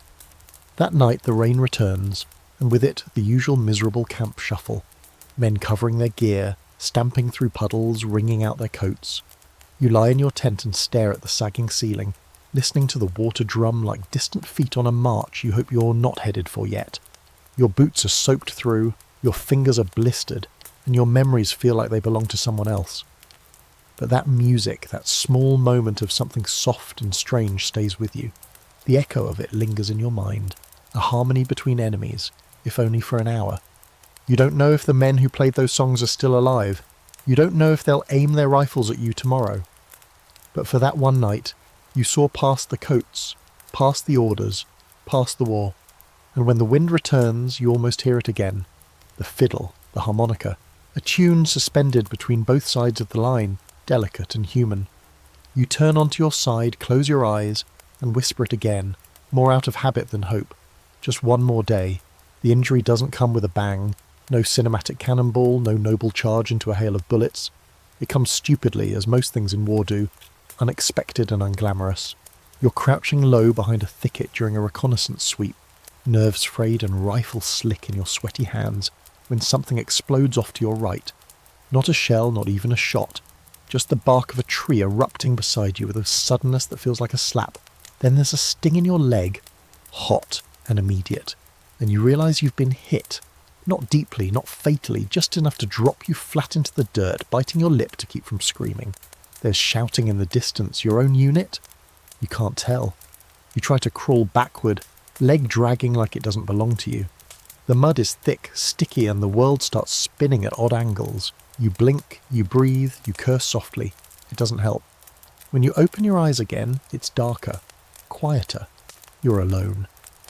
At some point you must have passed out because the pain is different now, duller, as if your body's decided to ignore it for a while.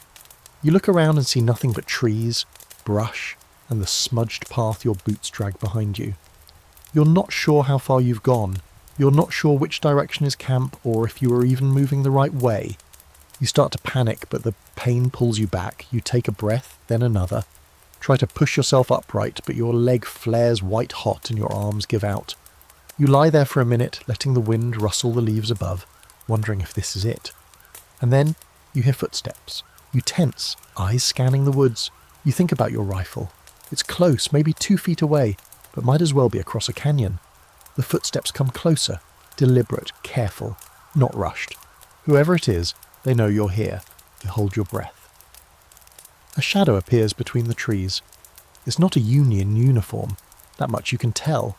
But it's not Confederate grey either. It's plainer. Dark, patched and worn. The figure steps closer, You blink and see a man. Tall, lean, skin like coppered earth, eyes sharp. He crouches beside you and says nothing at first, just looks at your leg, then your face, then your leg again. You open your mouth to speak, but he holds up a hand, not threatening, just patient. He pulls a small knife from his belt. Your instincts scream, but you're too weak to do anything. He slices open the seam of your trousers where the wound is, revealing a bloody, swelling mess. He grimaces, then pulls a pouch from his side and begins to work, pouring something sharp-smelling into the wound, grinding a dry root between his fingers and packing it in with practiced hands. You flinch, but he keeps going. After a moment, he speaks. "Bullet's not deep," he says, "but it'll fester if you don't rest." You blink at him, stunned more by the quiet certainty in his voice than anything he's doing. You ask him his name. He doesn't answer right away.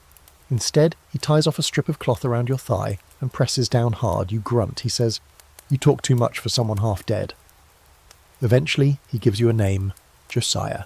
Just that. No last name, no rank. You ask if he's with the army.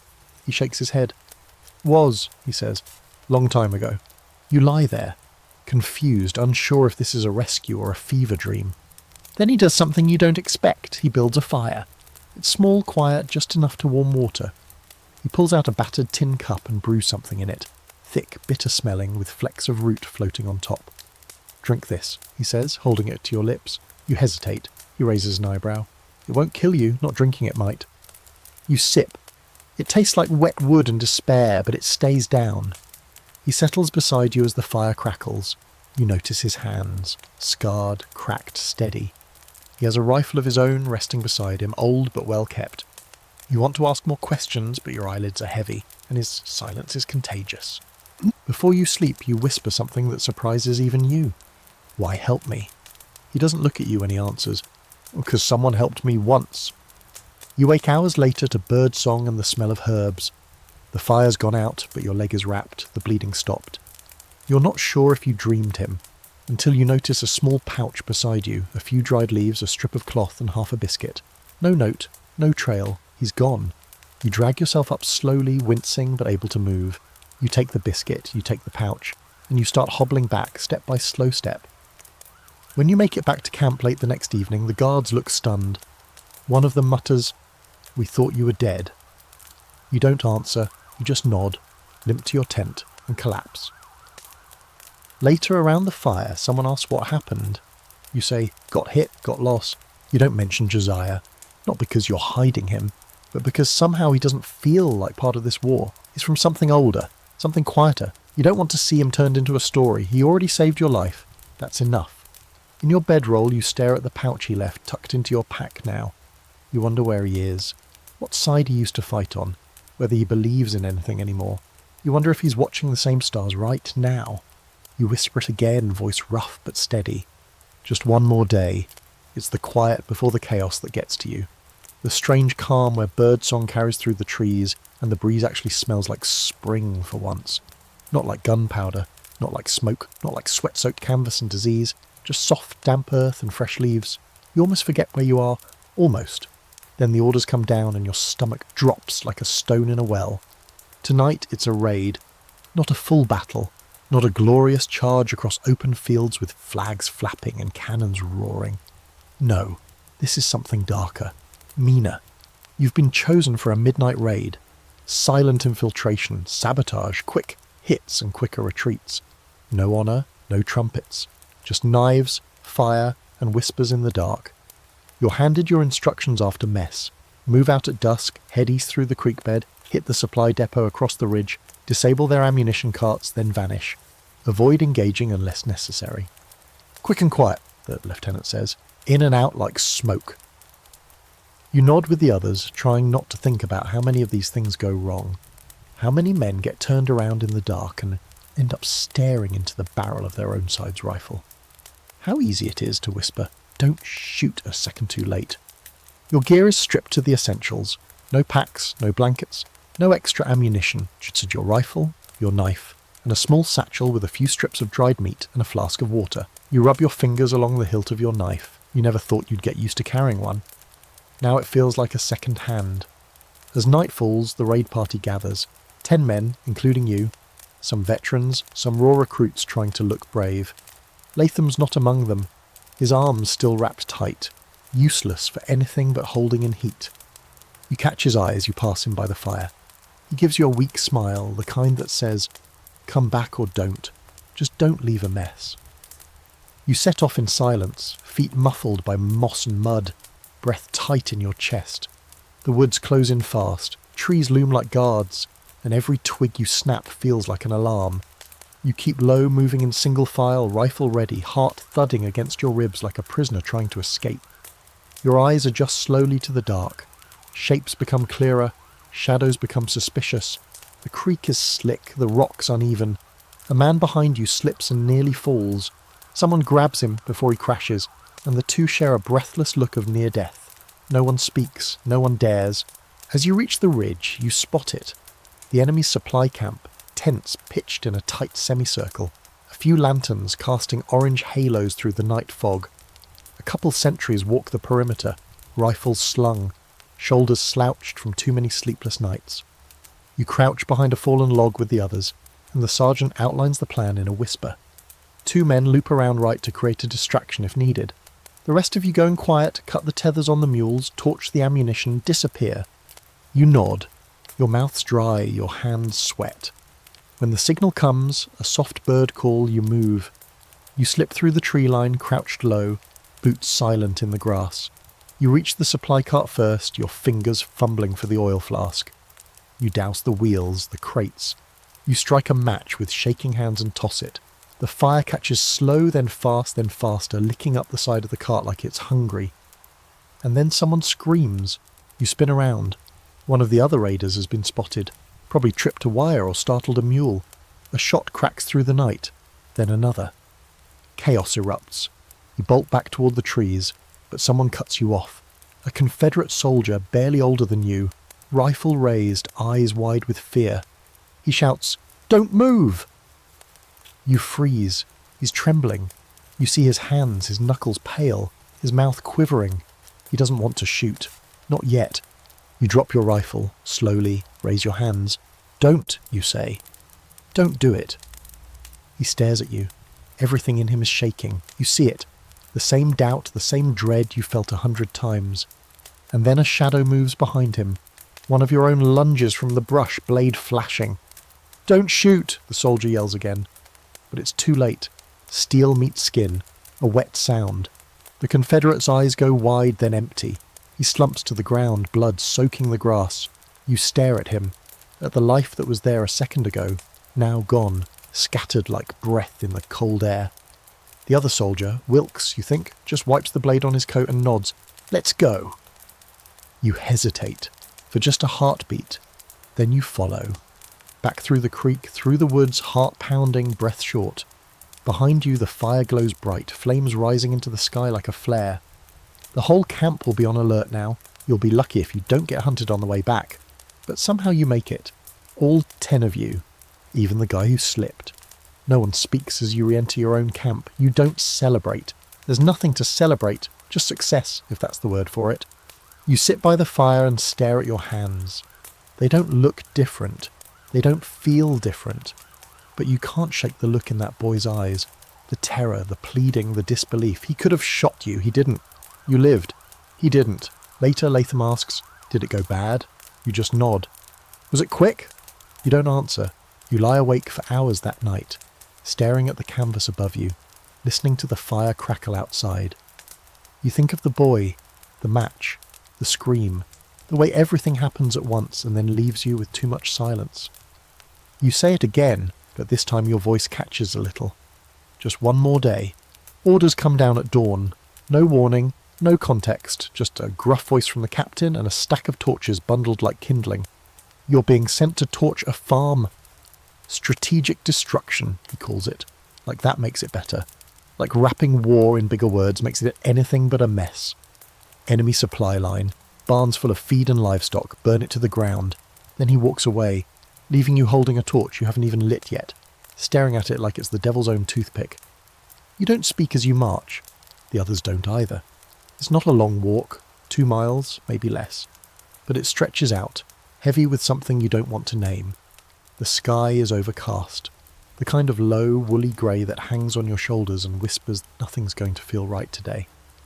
The birds have the good sense to stay quiet. Even the wind barely stirs. The farm appears like a memory. Simple wooden house, a squat barn, fence line crooked like a drunk's walk. A field of stubble and dying corn, a few chickens pecking at the mud. And then a figure. An old man stands in the doorway. Just stands there, doesn't run, doesn't reach for a weapon.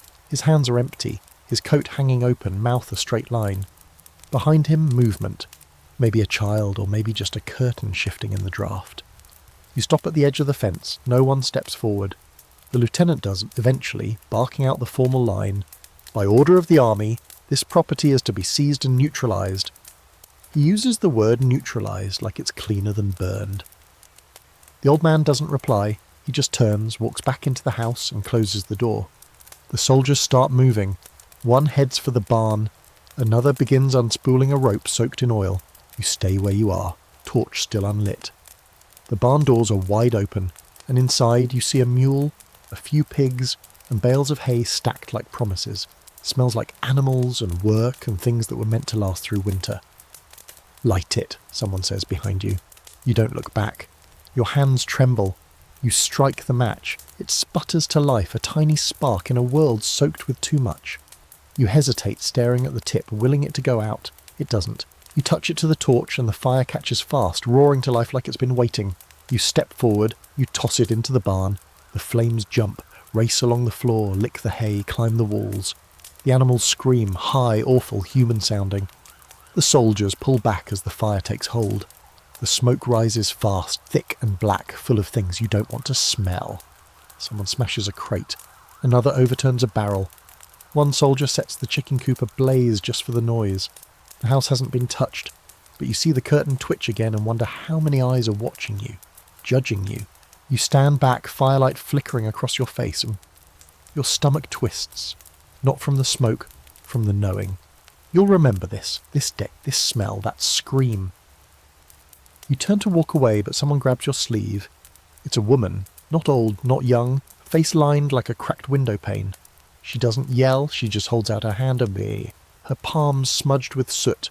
Her eyes are clear. "Why?" she asks, one word heavy as a coffin.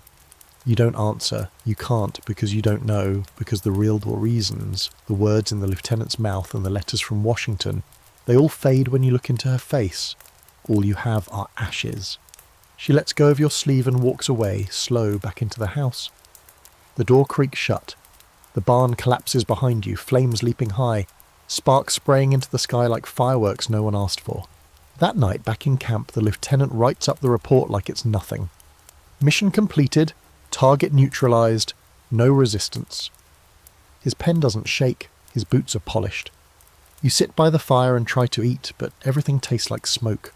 One of the others jokes about the pigs, how they squealed like soldiers. A few laugh, you don't. You just get up and walk. You wander out to the edge of camp and sit beneath a tree. Your hands still smell like oil and regret. You scrape your nails against your trousers, trying to erase it. You think about the woman's eyes, about how she didn't cry, about how you wish she had. Later, a courier passes by with letters. One lands in your lap. From home, you don't open it. You don't feel worthy of its words right now. Somewhere deep into the night, a horse breaks loose and gallops through camp, scattering tents and curses in its wake. It takes 5 men to catch it. You don't help. You just watch, amazed that something still wants to run that badly. When you finally return to your bedroll, the world feels different.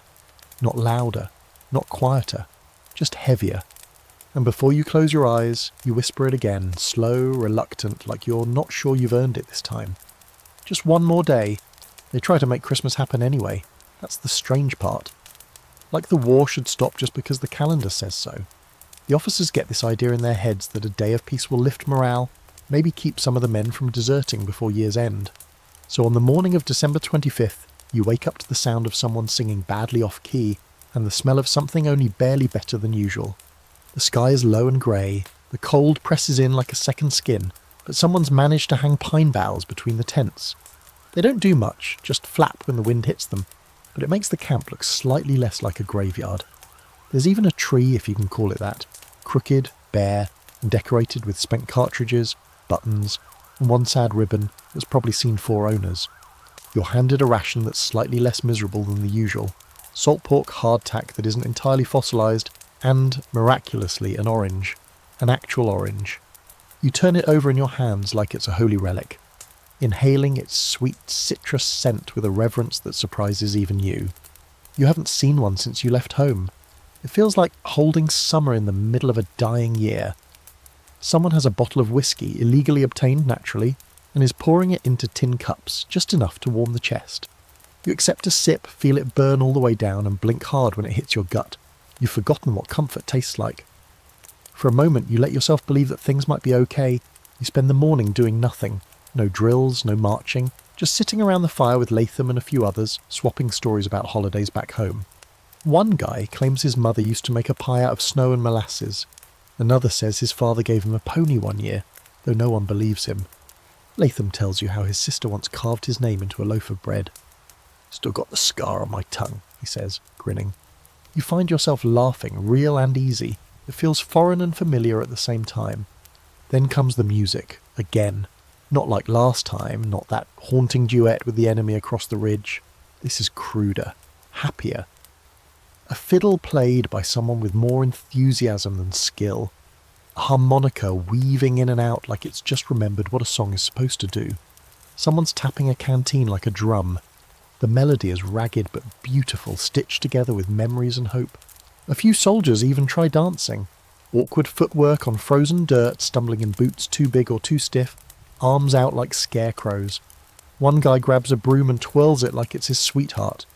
Another makes up lyrics to the tune, most of them indecent. You laugh again. So does everyone else. For a moment, the camp becomes something else. Not a war zone, not a waiting room for death, but a place where people still remember what joy feels like. Then you see it, just beyond the tree line. A flicker of movement. One figure, standing alone, just watching. No rifle, no hat. You narrow your eyes and realise it's a Confederate soldier. Alone, arms loose at his sides. He doesn't move. You stand up, so do a few others. Fingers inch toward triggers, but no one raises a weapon. He nods, just once. Then he turns and walks away, vanishing into the trees like a dream you're not sure you had. Later, someone says they saw more, shapes on the other side of the ridge, standing still, watching. No one fired, no one shouted. Maybe they had their own Christmas, maybe they were playing music too. That afternoon a preacher wanders through camp. No uniform, just a long coat and a book that looks older than the war. He gathers whoever will listen and reads a few verses in a voice that shakes but doesn't falter. You hear bits and pieces. Peace on earth, goodwill toward men. You close your eyes and try to let the words stick to something inside you. You're not sure if they do. Afterward, the preacher hands out candles, one each. Tiny, thin, barely enough to last an hour. You light yours and sit beside Latham, the two of you watching the flame flicker in the wind like it's trying to stay brave. He says, "You ever wonder what it's all for?" You nod. "Not glory," he adds. "Not politics. I mean us, why we're still here." You think about it. Then you say, "Because we don't know how not to be." He doesn't answer, but he doesn't argue either. As night falls, the wind picks up. Snow begins to drift down, not heavy, just enough to coat the ground like powdered sugar. The men go quiet again, watching it fall. For the first time in months, the camp smells clean, fresh. You lie in your tent, wrapped tight, the candle flickering on the crate beside you. You take out the orange and peel it slow, careful not to waste a single drop of juice. It tastes better than anything you've had all year. It tastes like home, like something that still matters. You think about your mother's kitchen, about the crooked tree they used to put up in the corner, about the time you got socks and pretended to be disappointed, but secretly felt warm all over because they were handmade. You wonder if she's thinking of you now. The fire crackles outside, someone's humming again. You don't recognise the tune, but it doesn't matter. It sounds like peace, even if just for tonight. And as you close your eyes, for once, you don't whisper the usual. You just let the silence carry it for you. Just one more day. They call them the brass. The generals, the colonels, the high-ranking men with polished boots and sabres they probably haven't drawn since the first year of the war. They ride into camp 3 days after Christmas, flanked by aides, who carry clipboards and maps like they're holy scripture, the mud parts for their horses, like even the earth knows who's in charge.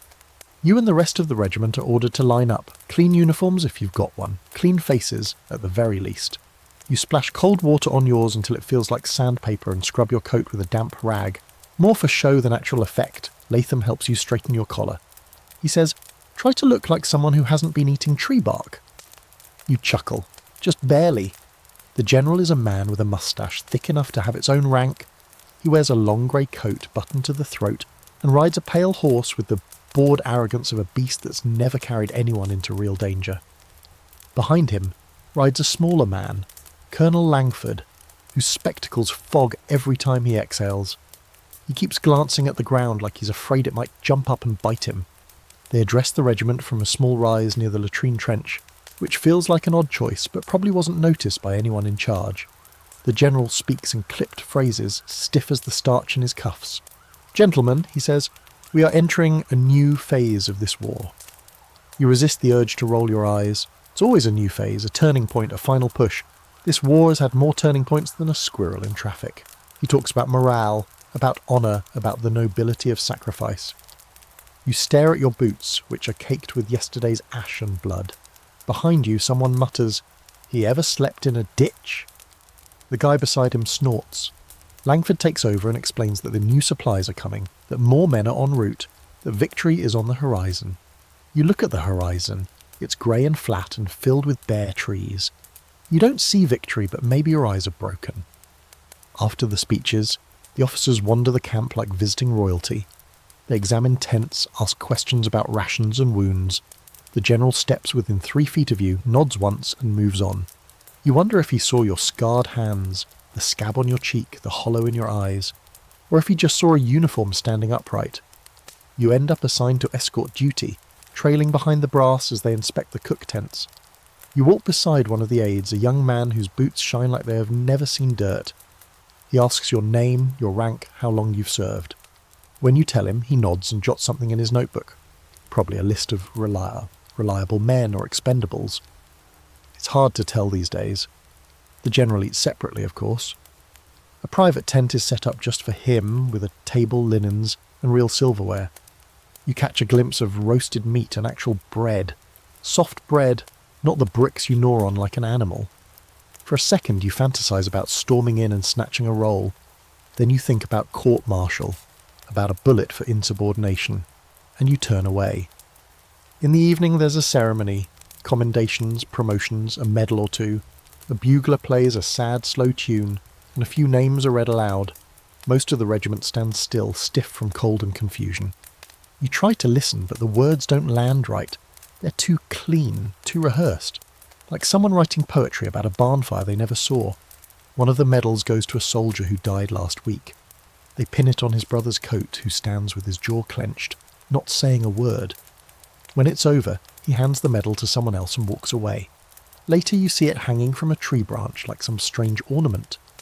After the ceremony, the generals retreat to their quarters, their boots barely touching the ground.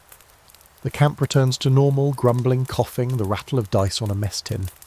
You sit by the fire with Latham, who's managed to get hold of a potato. A real one. He roasts it on a stick like it's a delicacy from some high-end tavern. You share it. It's mealy and bland, but better than anything you've eaten in days. "I wonder if they ever fight," Latham says, staring into the flames. "The generals?" "Yeah, or if they just talk about fighting while the rest of us actually do it." You shrug. "Probably both, but mostly the second." He chuckles. "Figures." That night it rains again. You lie in your bedroll, water dripping from the corner of your tent soaking into your boots. You hear the distant creak of a saddle as a patrol rides by. You imagine the general asleep on a real mattress, maybe dreaming of glory or maybe dreaming of home like the rest of you.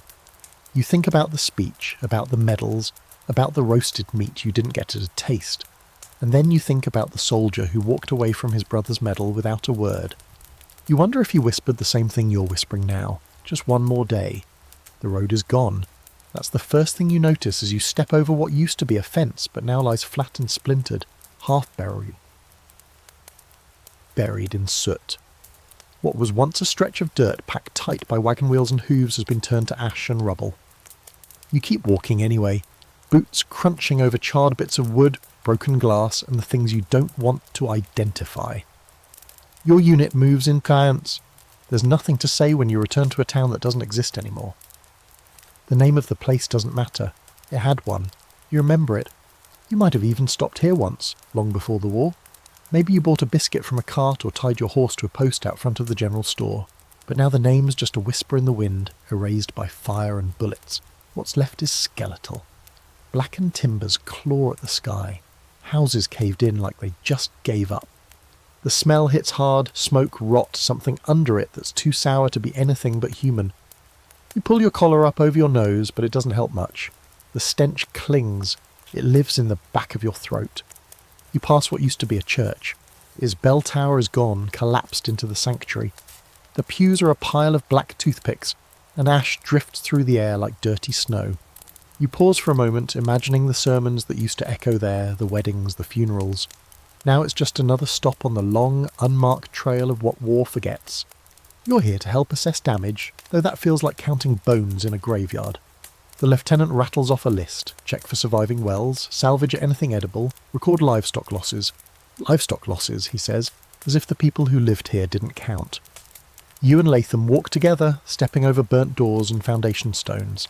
You find a cow miraculously alive, tethered to a post that was somehow spared.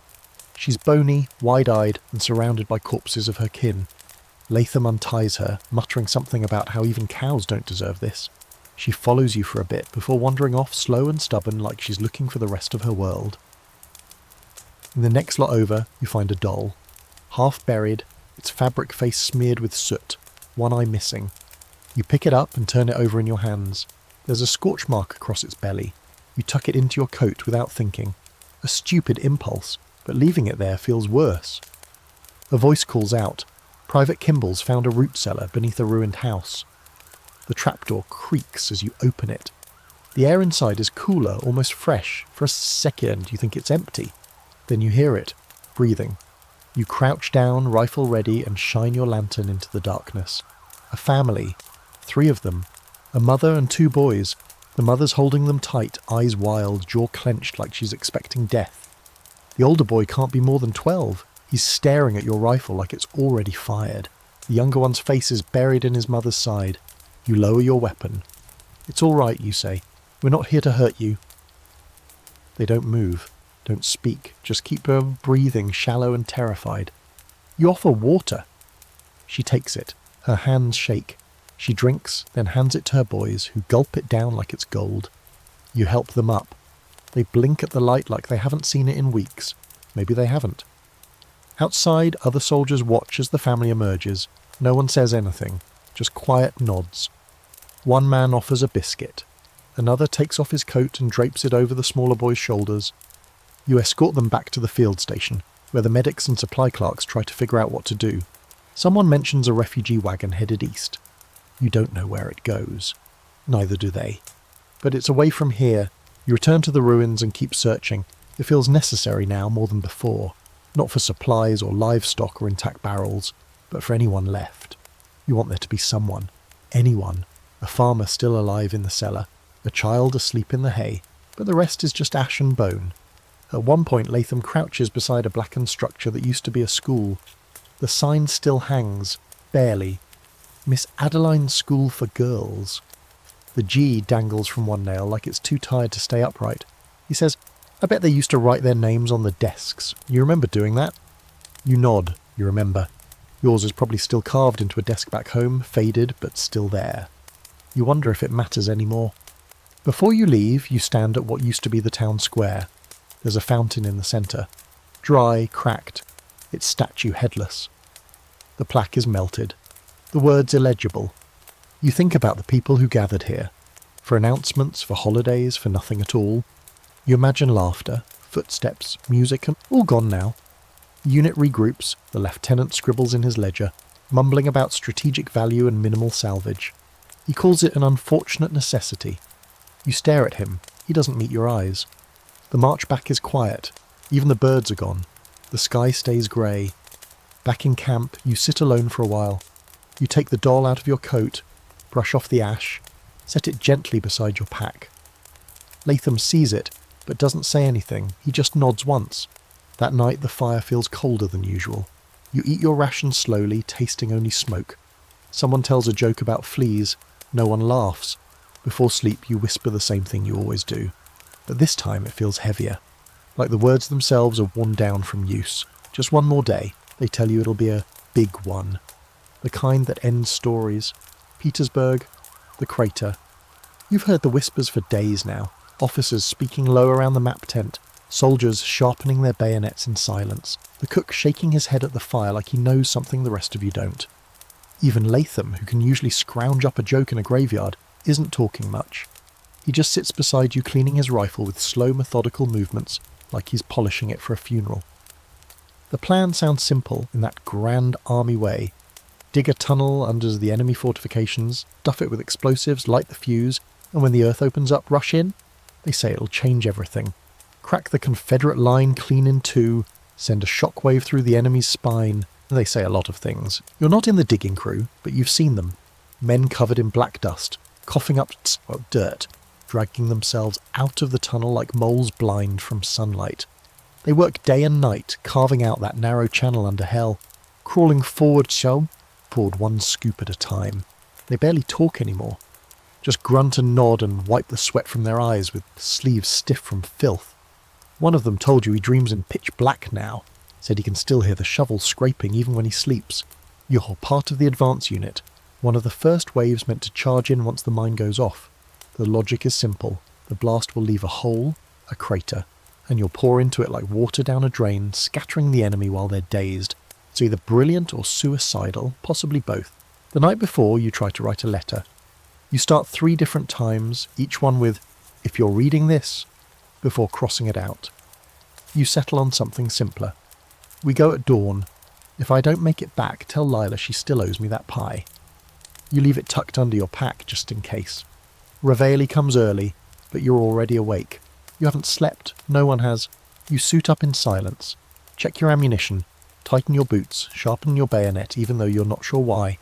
If it comes to bayonets, things have already gone wrong. It's humid.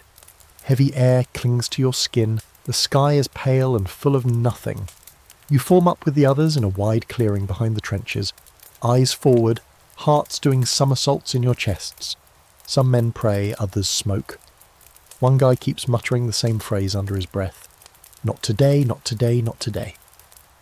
The tunnel is packed and ready. 30 kegs of black powder, they say. Enough to launch the enemy straight to God. The fuse is lit. You wait. And wait, and then finally, boom. It's not just sound, it's sensation. The ground lurches beneath you like it wants to run. A deep roar tears through the air, followed by a blast that sends dirt and debris hundreds of feet high. You feel it in your teeth, your knees, your lungs. Then sense. A stunned, unnatural pause. And then the call, "Charge!" You leap the trench and run. It's like diving into a nightmare. Smoke clogs your throat. The air smells like gunpowder and fresh blood. You reach the crater's edge and stop short. It's enormous. A hole the size of a church, 50 feet deep, maybe more. Bodies, some whole, some not, lie scattered at the bottom like discarded dolls. The dirt is scorched black, steaming in places. And what do the officers do? They send you into the crater. Down the slope, sliding on your heels, falling over bodies and debris. You hit the bottom hard, legs buckling. You stand, dazed, just in time to hear the bullets start. The Confederates regroup faster than expected. From the rim above, they fire down like you're fish in a barrel. You duck behind a shattered beam, heart hammering, blood singing in your ears. Around you men are scrambling, dying, screaming. Orders are shouted but lost in the chaos. You see a man try to climb out, only to be cut down before he's halfway up. Another digs into the dirt with his hands like maybe he can tunnel his way to safety. A cannon roars, and a spray of earth and limbs showers the pit. Your rifle jams. Of course it does. As you draw your knife, it feels laughable. Someone screams for medics. Someone else prays so loudly it drowns out the bullets. You huddle low, watching the bodies pile. The hole, meant to be your opening, has become a tomb. You spot Latham across the crater. His arm's still stiff, but he's firing. Or trying to. You can't reach him. Not without getting shot. Then the smoke thickens again. Visibility drops. Another shell explodes near the far edge. sending 2 men flying like ragdolls. One doesn't move after he lands. The other twitches, tries to sit up, fails. There's shouting from the back. Fall back! Fall back! Takes a moment to register. Retreat! Now! You scramble up the slope, slipping, crawling, fingers clawing into the loose dirt. A hand grabs yours. Wilkes! Mud covered and bleeding from the forehead. He pulls, and you both stagger out of the pit like ghosts. You run. No one cares about formations now, just running. Past the bodies, past the trenches, past the officers who no longer know what to say. Back behind the line, where safety is only a matter of perspective. You collapse behind a wagon, lungs heaving, eyes burning. Your heart refuses to slow, and you survived. But you don't feel lucky. Back in camp, the numbers start coming in. Casualties are high, higher than expected. The generals say it was a tactical misstep. You hear other words, whispered low: butchery, massacre, waste. You find Latham. He made it. Barely. A graze across his shoulder, a bruised rib but alive. You sit beside him for a long time, say nothing, just breathe the same air and try to forget the whole. That night you don't sleep. You stare at the stars and wonder if any of them remember the sound the earth made when it swallowed so many men at once. And in the quiet between gunfire and dreams, you whisper again. Just one more day. There's no trumpet fanfare, no parade, no grand line of soldiers standing at attention as the flags are lowered and peace is declared. When the war ends, if you can even call it that, you don't hear it right away. You're not standing on a battlefield, rifle raised, watching the enemy surrender. You're not shaking hands with a grey-coated general while the sky cracks open and doves fly out. No, you're digging a latrine behind a collapsed barn when Private Granger jogs up and blurts it out like someone just told him his uncle died in a thunderstorm. They surrendered, he says. Appomattox, yesterday. You pause, shovel halfway into the mud. You blink at him. What? He nods. Lee, signed papers and everything, war's over. You lean on the shovel, stare at the dirt. There's silence between you. Latham, a few feet away, wipes sweat from his forehead and mutters, "Just like that, huh?" You all wait for the rest, some punchline, some condition, some new order to fall out of the sky and say it was a mistake. But nothing comes. You finish digging the hole, because what else do you do? Back at camp, the talk spreads like fever. Rumours mostly. Bits and pieces. Grant showed mercy. Lee looked tired. Soldiers shook hands, some cried. Others just nodded. But here, 100 miles away, the bullets haven't stopped. The gunfire still cracks in the distance. Patrols still ride out. Trenches still flood when it rains. And you still carry your rifle, just in case. The orders don't change either, not right away. You're told to maintain readiness. Securing the region, they call it. That means more marches, more checkpoints, more staring at civilians like they might bite. The Confederates may have surrendered, but no one trusts the silence. Some soldiers say they're still hiding in the woods, unwilling to lay down arms. Guerrillas, diehards, sore losers with nothing left to lose. So you stay alert, you drill, you post watch, you boil coffee that's mostly ash and bark. You roll your socks and check your boots for lice and act like the war didn't just end while you were looking the other way. The weird part is how quiet it all gets. Not peaceful, just quiet. Like the world is holding its breath and doesn't know if it's allowed to exhale yet. You hear the wind more now, the creak of leather. The soft clang of your canteen when it taps your side. The coughs and groans and mutters that used to get drowned out in the noise of battle now rise to the top, stark and strange. And when you're off duty, you find yourself wandering. You go for long walks beyond the edge of camp, boots crunching over half-frozen mud, past fields littered with broken fences and bent trees. You find a farmhouse with no roof. Sit on the front steps, brush ash off the porch, and wonder who used to live there. Maybe they left before the flames, maybe they didn't. One day you find a Confederate coat hanging from a tree, just hanging there, empty. No body, no blood, just fabric swaying in the breeze like a ghost trying to wave goodbye. You stare at it for a long time before you move on. Latham's not doing much better. He keeps checking the mail like maybe now that the war's over someone from home will finally write.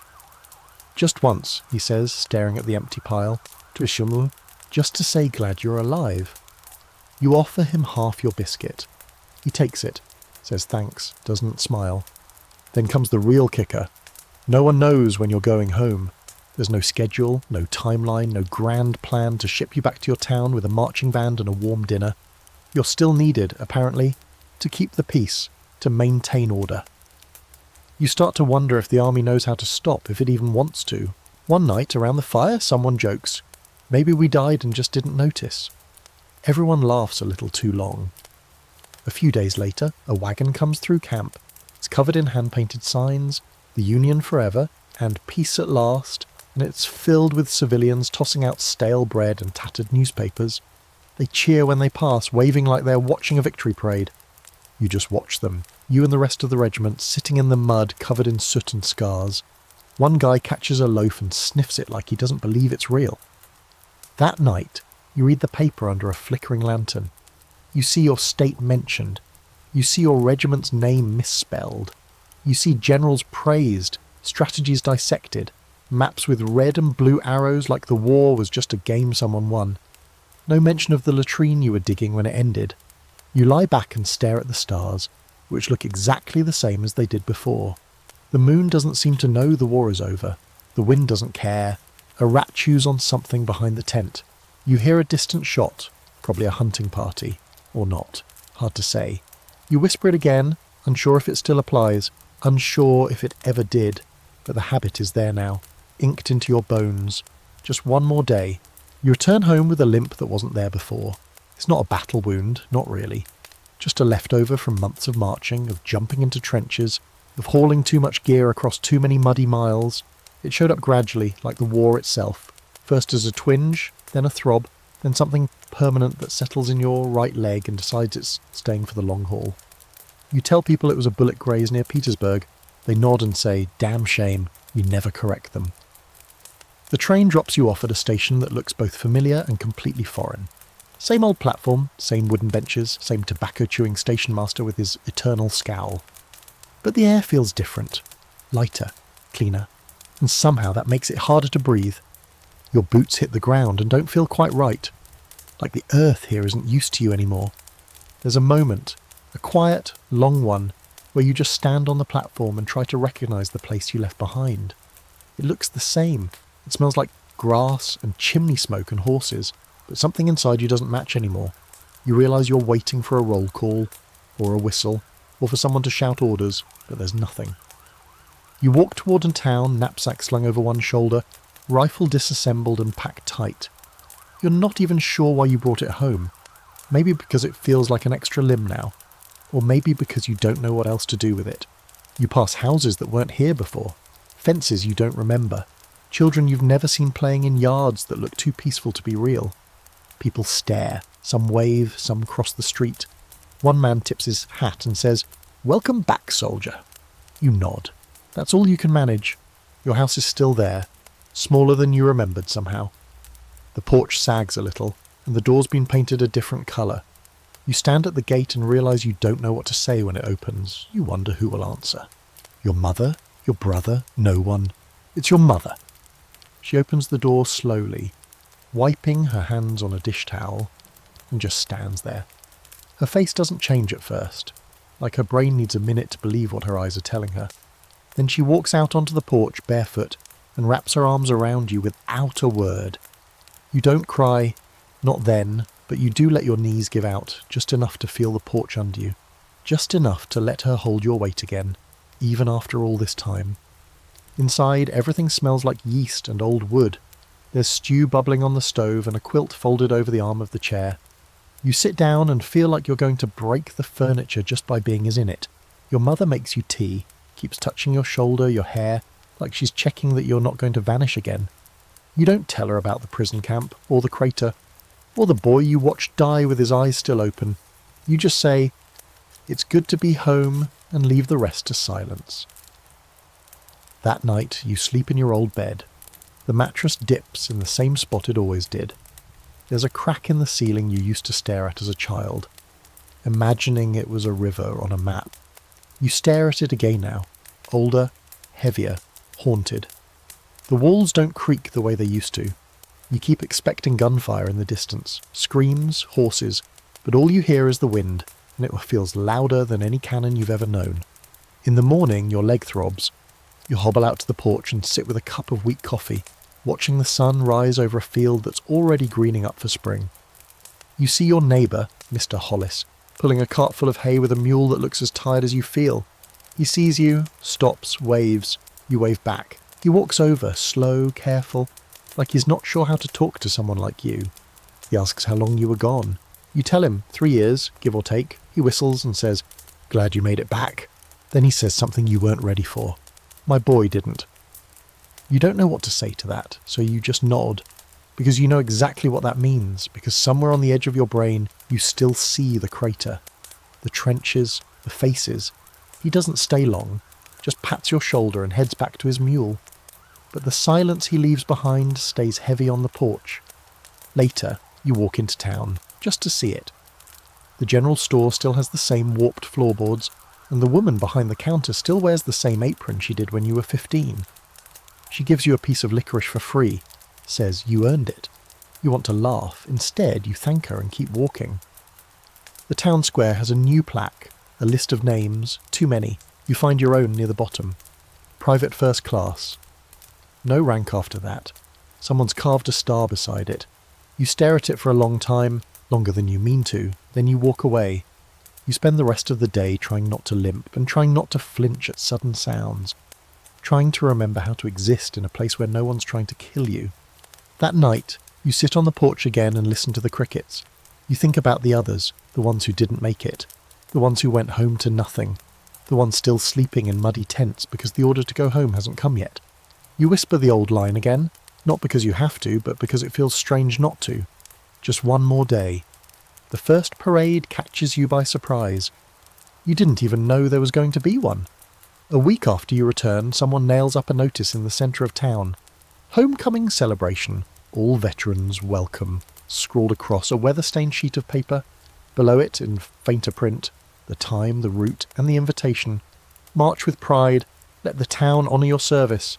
You stand there reading it 3 times before walking away. You're not sure if you're supposed to feel proud, but you don't feel like marching, not anymore. Your mother wants you to go. You deserve it, she says, brushing your sleeve. They all do. You nod because she means well, because she needs this. But you still don't know if you'll show up. The morning of the parade you dress slow, not in uniform. You burned most of that already. Just clean clothes, boots polished as best you can, and a cap that barely fits now. You stare at yourself in the mirror and barely recognise the man looking back.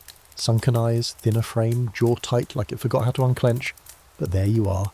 The town square is already packed when you arrive. Children line the roads, waving small flags with the corners curled in the humidity. A brass band tunes up off to the side, playing something that tries to sound cheerful but wobbles off key.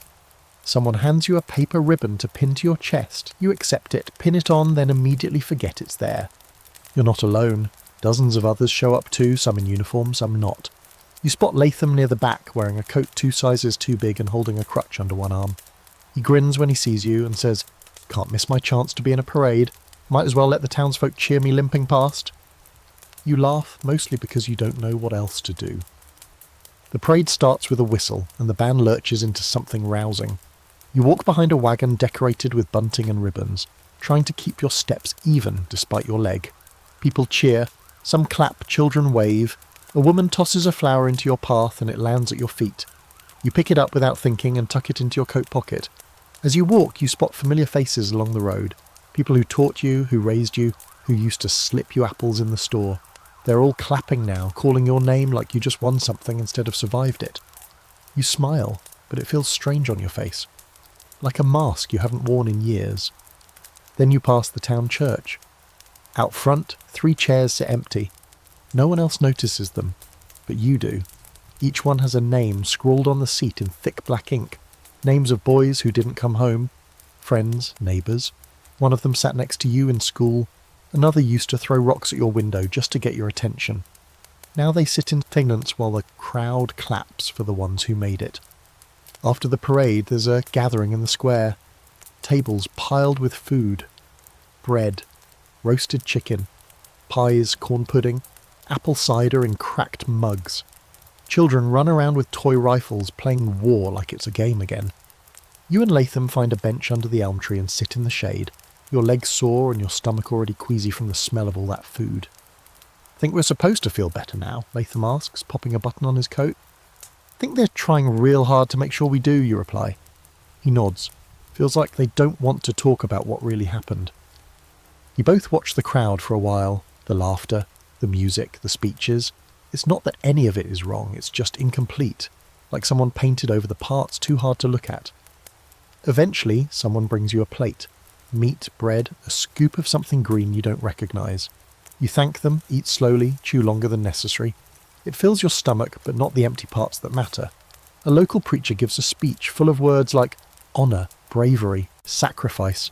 He gestures toward the veterans with both hands, voice thick with conviction. But the words drift over you, light as smoke. You look at Latham and know he's not really hearing it either. He's staring at the empty chairs again. As the crowd begins to thin, you help fold up the tables. An older woman grabs your hand and presses a small package into it. A knitted scarf, deep blue, with your initials sewn in crooked thread. My daughter made it, she says. She said every soldier should come home to something warm. You thank her, genuinely. It's the first time all day something feels real. That night, back on the porch, you sit with the scarf in your lap, slowly winding it around your fingers. The flower from the parade lies wilted on the windowsill. The stars are out again. The same stars you've stared at from tents, from trenches, from the bottom of a crater. Your mother joins you, sitting beside you with a quiet sigh. You looked handsome today, she says. You nod. She doesn't say more, and you're grateful. After a while she heads back inside, and you're alone again with the crickets and your thoughts. You pull the scarf tight around your neck, not because it's cold, but because you like the pressure, like being reminded your body's still here. You think about the chairs, the cheers, the boys who came home and the ones who didn't. You think about how hard it is to be celebrated for surviving something that killed so many others. And still, almost out of habit, you whisper it one more time. Just one more day. Some nights the drums come back, and not real ones. There hasn't been a drummer boy in sight for months now, and your mother's house is quiet as ever. But you still hear them. That slow, steady beat echoing in your head like it never got the message the war is over. Sometimes it's just one drum far off and lonely. Other times it's a whole cadence, loud and close and rattling through your chest until you sit up in the dark, soaked in sweat, hand already reaching for a rifle that isn't by your bed anymore. You try to shake it off, but the rhythm lingers. It waits. It knows your name. It's been a few weeks since the parade, since the flags and speeches and the pie someone insisted you take home even though you barely touched it. The days are quieter now. You wake early, sometimes before dawn, and sit on the porch with coffee that never tastes quite right. You feed the chickens, fix the fence, mend a roof tile. You do normal things, simple things, but they feel like someone else's habits wearing your hands like gloves. People in town ask if you're settling in. They use that phrase a lot, settling in, like you've just arrived from a long trip and not a nightmare you can't seem to wake from. You smile, you nod, you say things like getting there, and one step at a time. But most days, your steps feel like they're walking backward, into mud you thought you'd already left behind. You go to church again, mostly to keep your mother happy. You sit in the back near the door, just in case. The preacher talks about healing and forgiveness. You want to believe him. You really do.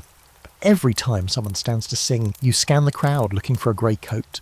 Even now, even here, some habits die slower than the war that made them. Latham writes you letters. He went west looking for work on the railroads. Says the mountains are bigger than he thought they'd be. Says he met a woman with strong hands and eyes like pine bark. He never says her name. You write back, tell him about the chickens, about the barn. Cat that gave birth to 5 loud kittens, about the strange silence between you and the world. You ask if he still hears the drums. He never answers that part. One afternoon, a little boy from town, Samuel you think, asks you what it's like to kill a man. He doesn't mean it to be cruel, he's just curious, eyes wide, voice light. You stare at him and say nothing for a long time. Then you say, "He looked like me." The boy tilts his head, confused. You smile gently. "He was afraid, just like I was." He doesn't ask again. You try to work. The field needs ploughing, the shed needs rebuilding, but your body doesn't move the way it used to. Your leg complains every time it rains. Your back is stiff before noon. Some days you push through, some days you just sit in the grass and watch the clouds roll over like cannon smoke in slow motion. You keep the doll, the one from the ruins. It sits on your shelf, cleaned as best you could. Its one eye watching you without judgment. People ask about it. You tell them it was a gift, in a way it was. One night a storm rolls in. Lightning cracks across the sky, and for a split second the flash paints everything white. Barn, trees, fields, your own hands. You hear thunder, but for a moment it sounds like cannon fire. You drop your coffee, you flinch, you don't sleep that night. The next morning your mother finds you out by the fence, sitting in the mud, still in your clothes from yesterday. She doesn't say anything, just wraps a blanket around your shoulders and sits with you. You both stare at the hills. After a while she says, "They don't teach us how to come home." You nod, because she's right. Some days are better. You laugh at a joke the butcher tells. You dance with a girl at the harvest fair. You kiss her, once, under the stars, and she doesn't pull away. You walk home whistling something half remembered. For a few hours the drums go silent, but they always return. In the early hours, in dreams, in the way your body tenses when you hear footsteps behind you, or a horse approaches too quickly. You never told your mother about the crater, or the midnight raid, or Josiah, the man who saved your life and vanished like mist. Some stories don't belong in quiet kitchens and porches. Some stories don't know how to sit still. You start carving again, a hobby from before the war. Your hands remember how to coax shapes out of wood. You make birds mostly, hawks, doves, ravens. You hang them by the window. They turn gently in the breeze. One day you carve a drum. It's small, rough around the edges, the kind a child might play. You set it on the table and stare at it for a long time. Then you walk outside, feel the sun on your face and breathe. And finally, when no one's listening, you say it again. Not as a prayer, not as a plea, but as a promise. Just one more day. So here you are. Home, but not the same. The war is over, but the war in you still has its own territory, its own rules. Most days you walk through town like a visitor in your own life, touching things softly, as if they might dissolve. The porch still creaks, the coffee still brews, the wind still blows across the field like it's got somewhere to be. But now you pay attention to all of it. Every detail feels sharper than it used to. Every howlance louder. Sometimes you catch yourself laughing, really laughing, and it startles you. Like a sound you haven't made in years. You forget for a moment that your leg aches, or that a certain noise still makes your heart race. For just a breath you live entirely in the moment, watching kittens wrestle in the dirt, or listening to rain on the roof, or hearing the way your mother hums while baking. That's when you know it's possible. Not easy, not quick, but possible. You'll always carry it. The crater, the smell of fire, the sound of someone calling your name in a voice you never heard again. It's part of you now, like your limp, like your scars. But it doesn't have to be all of you. There are new days ahead, and each one is a little quieter, a little gentler, a little less like a battlefield and more like something you can live with. You rise early, feed the chickens, watch the sun peek over the trees, like it's shy about starting the day. You take a slow breath, feel the cool air in your chest, and let it stay there a while. And then you say the words again, not out of fear this time, but out of hope. Just one more day.